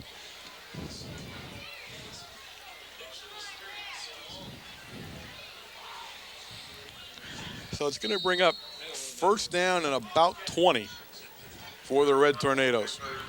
28, Nate Morgan into the backfield, or in as a receiver. I think he goes in as a wide receiver. I'm not going to get that wrong. His mom beat me up last night. I don't like to talk about it, but it was ugly. Nice. Go right up the middle, and Lashinsky dropped the ball. Chuma picked it up, number 1. Picked it up on a run yet. Yep, he did. Ball popped right out of Lashinsky's hands, and Chuma picks it up for the Spartans. And Chuma is shook up a little bit there, but he's going to get up. And he's definitely not feeling the way he should as the Spartan training staff trots out to look at Chuma. But a turn of events here as the Spartans now the Red Tornadoes turn the ball over to the Spartans, and it'll be 1st and 10, North Schuylkill. And they're setting that ball down at the 23-yard line, and it's a real guess there because 85 people are standing in the way of it there. No, they're moving now. We had a little move there before. I'm telling you, I'm not calling it anymore. Well, now there was something new that I had seen. You know, Brown's having an outstanding game tonight, number 51. Yeah. And he did just about everybody and anybody on the field except one of the striped shirts. So I thought he thought this time he'd try to run somebody over, and he did. He ran over one of the striped shirts tonight and turned around, picked him up, and brushed him off and gave him his whistle back. So Chuma goes off the field, and Chuma's definitely wobbly as he leaves the field of play here, as he recovered the fumble, though, for the Spartans and have put the Spartans in excellent position here late in the game here with 10 minutes and 31 seconds remaining in the fourth quarter.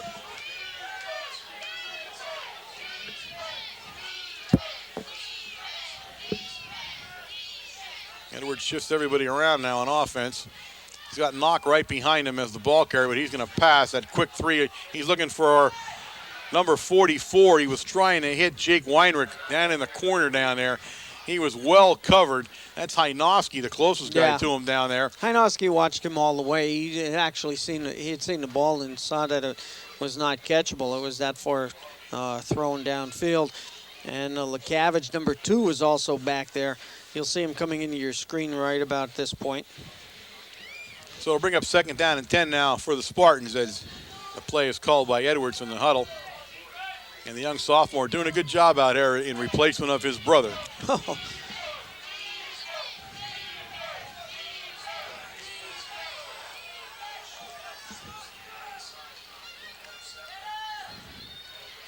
This time he hands it to Knock, and Knock will pick up a couple yards in the play. It'll bring up 3rd down and about 8 now for the Spartans. Steve Mitsur getting up again after making a tackle. Him and Brown just saying hello. Spartans come up to the line of scrimmage there. They do have a definite lack of urgency here, I'll say that for them, as they shift again to that same formation as the last play. This time Edwards will go back, and he's again going to look for Weinrich down there. And Weinrich just can't get under the ball. Weinrich's not fast enough to get into that point. And again, here's a case where the sophomore probably doesn't throw a lot to that kid in that pattern, and it's tough to get a timing pattern down like that. No, you can see Edwards. He's taking 2 steps and he's throwing the ball. Not even to an area where the receiver is going to be.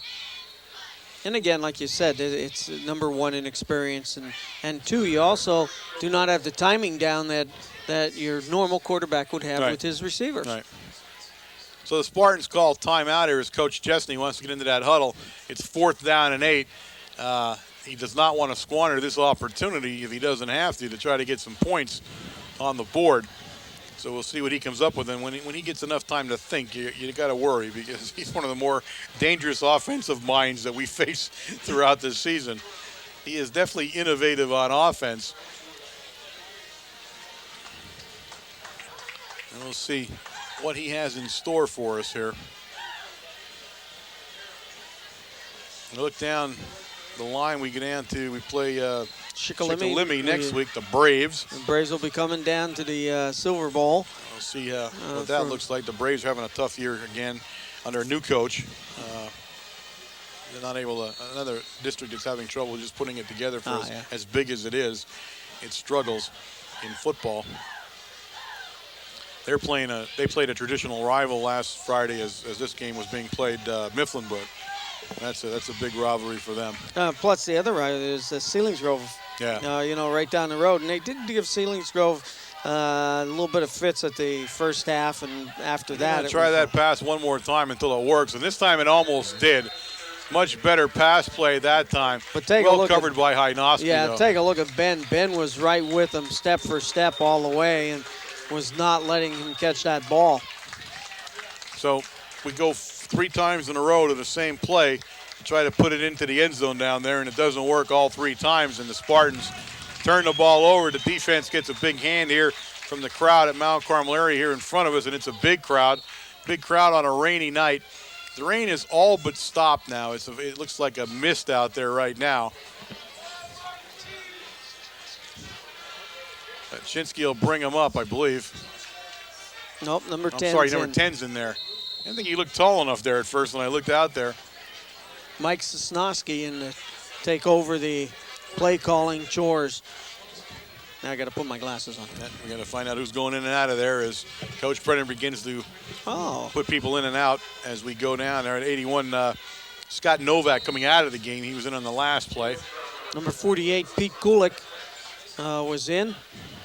As a wide receiver, we saw Pete catch a touchdown pass. Yes, we did. Last week. 28, Nate Morgan. I believe that was Kovaleski out there, wasn't it? Yep, Mark Kovaleski carrying the ball off the right side. It's going to bring up 3rd down and about 11 for the Red Tornadoes here. as they're now content to run this clock off and leave here with a win. 56, Eric Beaver in on the right side of the line in that guard position. So Sosnowski will bring him up, number 10, Mike Sosnowski, the sophomore, 5'11", 160 pounds. And a little delayed handoff there. The ball was bouncing around. It was a fumble. Yeah. I believe Mount Carmel area has recovered it, and they do, as number 30 for the Red Tornadoes, Kovaleski, falls on the ball. But it'll bring up 4th down, and the Red Tornadoes will be forced to punt. Yeah, they bring their normal punt team in here. Everybody has their assigned alleys to run down and you know what to do, how to protect. So we keep everybody intact in that aspect.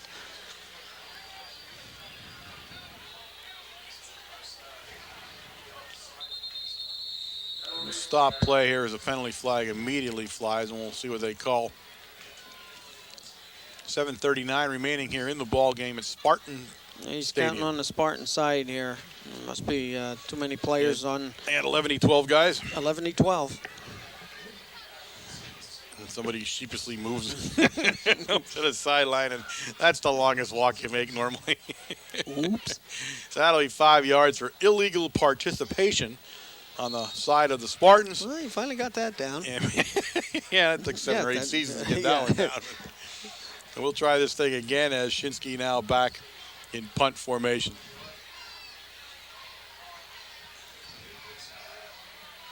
Fedeko is deep for the Spartans. Ooh, That's nice. a high kick. Yeah. Very high kick.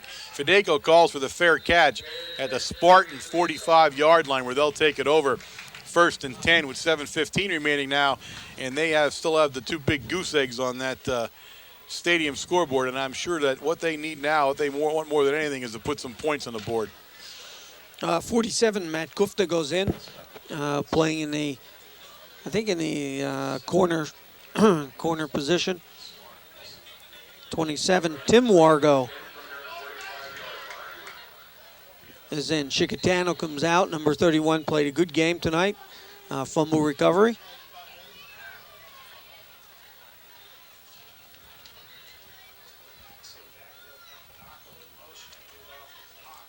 Knocks right up the middle there. He'll gain about 2 yards on the play or so. It'll bring up a 2nd down and 8 for the Spartans. I think it's 1 yard.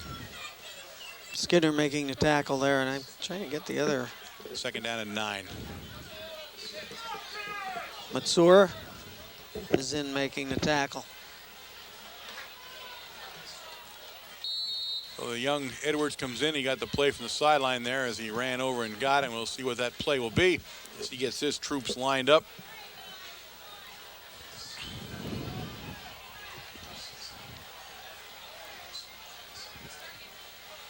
He's going to pitch it out there. Nice play for the Red Tornadoes by Matsura. He really read that play well. Looks like Coach Chesney has put a lot of new shirts in there. Yeah, that was And number now 20, Coach, actually. Yeah. Kyle Adams, a sophomore, carrying the ball.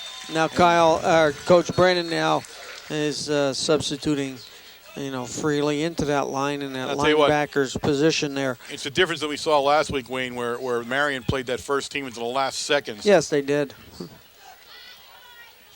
So Coach Chesney's got his group in, and now Edwards under a lot of pressure, and he's going to come down. He's going to be brought down there. There's a fumble on the play.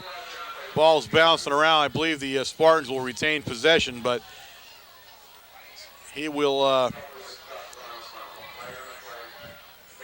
flag on the play. And we had all kinds of things going on there. 58, Steve Poliff is going in. Usually goes in either as a defensive tackle or defensive end. Matt Gufta, number 47, is in. 26, Ray Kraniak in the linebacker position. Now he put Sosnowski in there in that defensive backfield also, as he looks like he'll line up at that safety position, and he does. So after the big penalty, it's 1st and 10 in Mount Carmel area territory now at about the 37-yard line. And we're going to hand it off to the big guy in there, and I'll get you his number because he's a tall guy. Very tall for a runner, to tell you the truth, as he gets off the ball. And he is number 35 for the Spartans, and that is Ed Stuchcage. A famous name, I will tell you, Stuchcage. I'm wondering how he's related to the Edge I know, and if he is, he's going to be tough as nails. So we see number 35 in there, getting some running time, along with number 22 in there at Linkhorst. And this one's going to go to 32, and he's trying to find the outside. He'll be brought down, but a nice run there by Joe McTiernan, another sophomore running back for the Spartans, as McTiernan makes a nice play. He'll be just short of the first down, and it's going to bring up a 3rd down and 1 for the Spartans. Sosnowski, number 10, in on that tackle. Number 77, Joe Tom Cabbage in there making the tackle.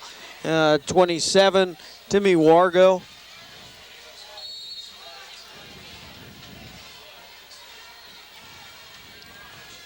56, Eric Beaver making the tackle. So again, we got some new numbers in there.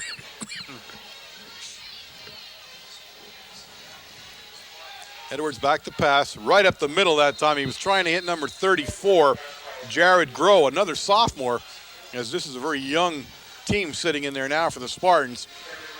Kraniak again on the coverage and making the hit.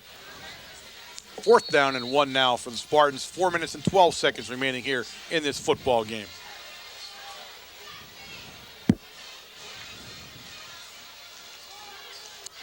Dan Evans, number 55, playing in the left defensive end position. Nobody in the backfield now as he goes for the quarterback sneak. We'll see where they give his forward progress. He's very close to the first down, where he finally was stopped, and we'll see when they set it down. They're going to look. It's 4th down if they didn't get it, and they do. Yeah, 67, Jason Dillo in on that tackle and tried to pull him back and just about did, but the forward motion was given to him at that point. It's an interesting quarterback sneak in that he splits everybody wide, both right and left, has no one in the backfield, and he sneaks the quarterback sneak. That's an interesting lineup for a quarterback sneak. That's Stuchcage in back of him now, but he's going to pass, and he's looking at a flooded zone over there. And intercepted. And he is intercepted. I can't see who came up with it, although I think it was 47. You're right, Matt Kufta comes out with the interception there. That was a nice play by Kufta in that the Spartans flooded that zone with 3 guys. Yep. Everybody about 5 yards away from each other in depth. And Kufta read the thing and got right in the middle of the pass play and intercepted it, stopping the Spartan threat. With 3 minutes and 39 seconds now, the Red Tornadoes take over the football. And all they're going to look to do now is grind it out and put the final touches to this game. 82, Brian Polifka goes in. He's the wide receiver to the left.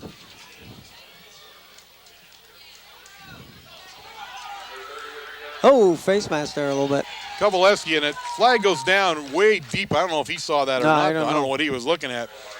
He threw it way after the play, and we'll see what they come up with. Was the guy way in the back that threw it. I'm not sure what he saw there. It was a face mask. Okay, he did. I don't believe he saw it from that far away, though. Well, nobody else was calling it, I think. And I'm surprised. And, Kovaleski's head was turned around a little bit and had to be called. So it's 1st down and actually it's 1st down and less than 5. It's first the way they have it marked. Anyway, it's 1st down and 4. So ball goes to Shikatana, number 31, and he makes a nice run up the sidelines. Shikatana all the way out to the 46-yard line of the Red Tornadoes, where it's 1st and 10, Big Red. Number 72 playing the left tackle position, Jesse Vogler. Number 50 playing in the guard position, Jerry Lepotsky. Had Big Randy Swank at Supper Club last night, and give off up the middle, and that's going to be, let's see when he finally gets up. That's number 26, and that's going to be Kraniak on the carry. Very nice run. Carry as he picks up 9 yards on the play. 2nd and 1 for the Tornadoes on a nice run by Kraniak.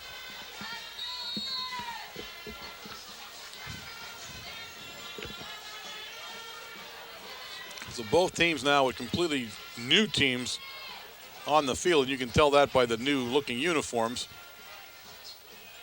And Sosnowski brings him up, and he hands it to Chickatano again. Chickatano breaks to the outside, and he's on a run to the sideline there. He picks up big yardage before he's put out of bounds. 1st and 10 for the Red Tornadoes as they continue to run the ball. Some good blocking on that on the right side of the line for Chickatano to break free. All the way down to the Spartan 27-yard line where it's 1st and 10. And Chickatano now comes out through a well-deserved hand. Number 12, Nate Mychak is in quarterbacking for the Tornadoes now. Size him, he looks a lot like Shinsky there as we hand it off, and Kraniak got a nice play. Kraniak got the corner, and I like what he does at the end. He doesn't step out of bounds. Nope. He just takes it in. All the way down to the 10-yard line is Kraniak. When he looked like that play had exploded on him. Oh, yeah. He had some speed. Yeah, as soon as he got around the corner, take a look here. There are 3 Spartans down there, and he's lowering that shoulder. I thought he was in trouble right there, but look at the burst he puts on. And once he gets turned, and this is the part I like, look at him coming right at you. And now he's looking, and he could go out of bounds, but no, he doesn't. And you don't get any closer to the action than that, folks. Well, that one's a mess there, as I think we're going to move on the play. Well, you know, there's extra hazard pay for our cameraman down on the field for that great camera work, you know. That's as good a shot as you're going to get as a guy coming to an end of a run on the sidelines, as Kraniak says, the heck with it, I'm just going to keep barreling in here. So a 5-yard penalty for the Red Tornadoes will put it at 1st and 15, and the ball will be taken back out to about the 17-yard line. As Mychak's a clone of Shinsky with the size of him. Oh, yeah. he's an improviser. Look at Chickatano. Look at that. Right up the middle as Chickatano takes it down to the 6-yard line. And that's a nice play by both. Oh, yeah. Mychak, who got bottled up real early. And he has the presence of mind to lateral it over to Chickatano, who then makes a big play. A Spartan is down on the field on the play. But take a look at this. You see how the play was a mess, and then boom, he laterals it to Chickatano, who makes a nice cut. And just like that, we're down at the 6-yard line. It'll be 2nd down and about 5. Well, I'll tell you what the last couple times that Chickatano had carried the ball, you could see that he has a presence of mind. Now, this kid's only a sophomore, but he has the presence of mind. He's looking downfield and looking for the quick cut. And that was a great indication when you look at that picture from the sidelines that as he was going to the right, he saw that there was a lane in between 2 defenders, and he cut directly up in between them rather than trying to hit to the outside and pick up some extra yardage. Number 32 is down on the field for the Spartans, and that's Joe McTiernan, the sophomore. And they're looking at his knee, which I'm hoping is going to be right here. He's back up now. All right, so that's what you like to see. You get worried when they start flexing around like that, but McTiernan trots off the field, and he'll be fine, it looks like. So number 60 trots into the lineup for Mount Carmel area, I believe, carrying the next play. That's Joe Pavlovsky, another sophomore. And big number 65 will come out, Bob Wills. So it's 2nd and 5. Ball's on the Spartan 6-yard line as Mychak, the big quarterback, brings them up. And we fumbled it. We're having a heck of a time right in the middle there as Mychak can't get away from the center fast enough. So we fumble the ball. The threat's over. The Spartans take over. There's a minute and 18 seconds remaining in the game. But this Mychak guy, Nathan Mychak's a sophomore. Ladies and gentlemen, he's 6'3", 195 pounds. Ooh. That's why he reminds you so much of Shinsky. Same kind of build. Say that again. He's 6'3", 195 pounds. Wow. So he's a lot of quarterbacks standing back there when he lines up. So the Spartans take over.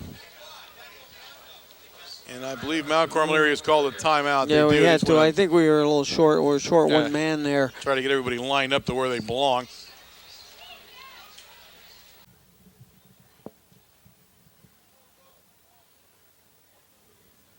He pitches out here to number 20 for the Spartans, and number 20 carrying the ball is Kyle Adams. Adams takes the ball for about 12 yards on the play, enough for a 1st down. It'll be 1st and 10 now again for the Spartans as the clock continues to run with 1:05 here to go in the game. Jeff Hicks, number 7, coming up, and I think Jeff is playing was playing one of the corner positions, coming in and making that tackle.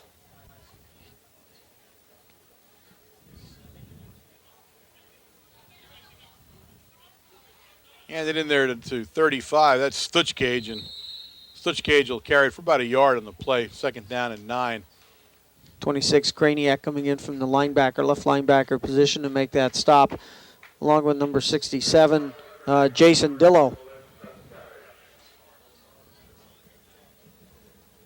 27 seconds remaining, enough for one more play here for the Spartans as they line it up.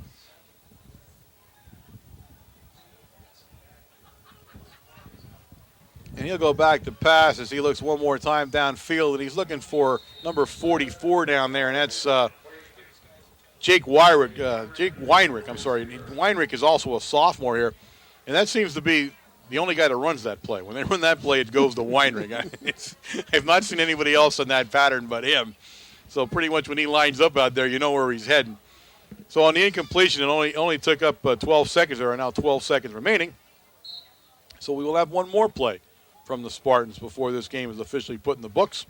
Number 70, Sean Paul, playing left defensive end.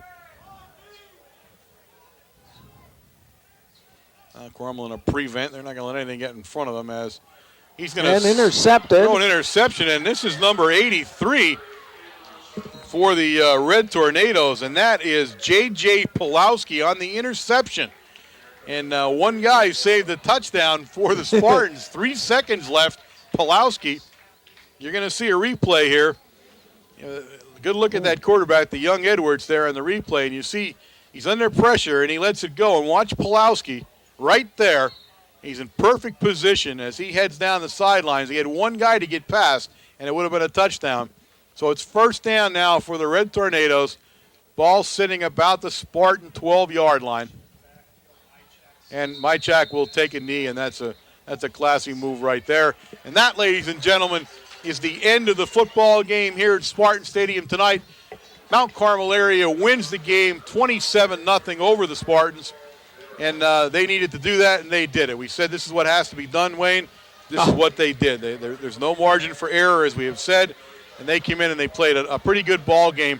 A little sluggish in the beginning of the first quarter there.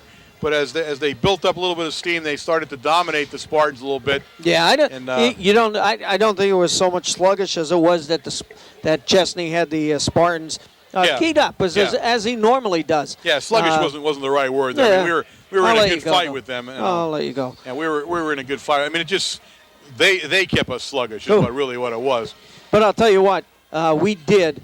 I think coming off of last week was definitely a boost to us, where Shinsky had some very excellent numbers, and I would assume some excellent numbers again tonight. Yeah. Pilarski did an excellent job last week, and so did Matsur carrying the ball. So offensively, I think we started getting rolling last week. This week, you see the same thing. We come in, and all of a sudden in the second quarter, we start to wear the Spartans down a little bit, and we start taking control of the game. And I think the blocking in the line, I think you're starting to see some aggressive blocking, and that's the big difference. Well, we look down the line, as we talked about a little bit earlier. Schuylkill Braves next up on the schedule at the Silver Bowl. And every game, a big game now, as we continue our quest for a playoff position in District 4. As we get closer, we'll give you the scenarios. There's still too many to actually see it. A lot of this depends on what other teams are doing. That's right. So it's going to be harder to keep track of, and we won't really know that probably until the next to the last game or so.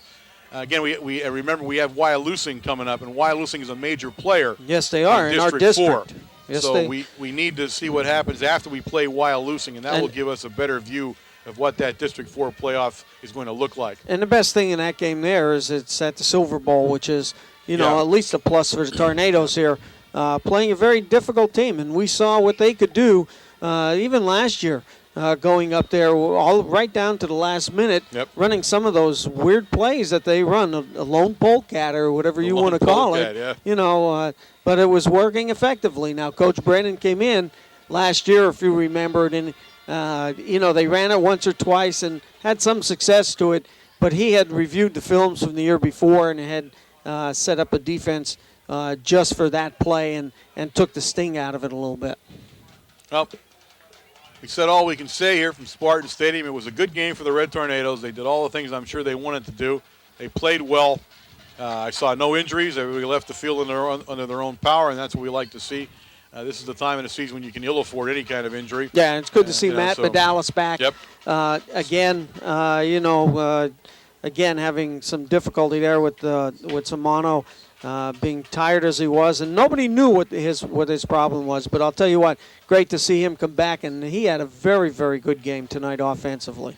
Our hats off to the Spartans and Coach Chesney here at homecoming here tonight at Spartan Stadium.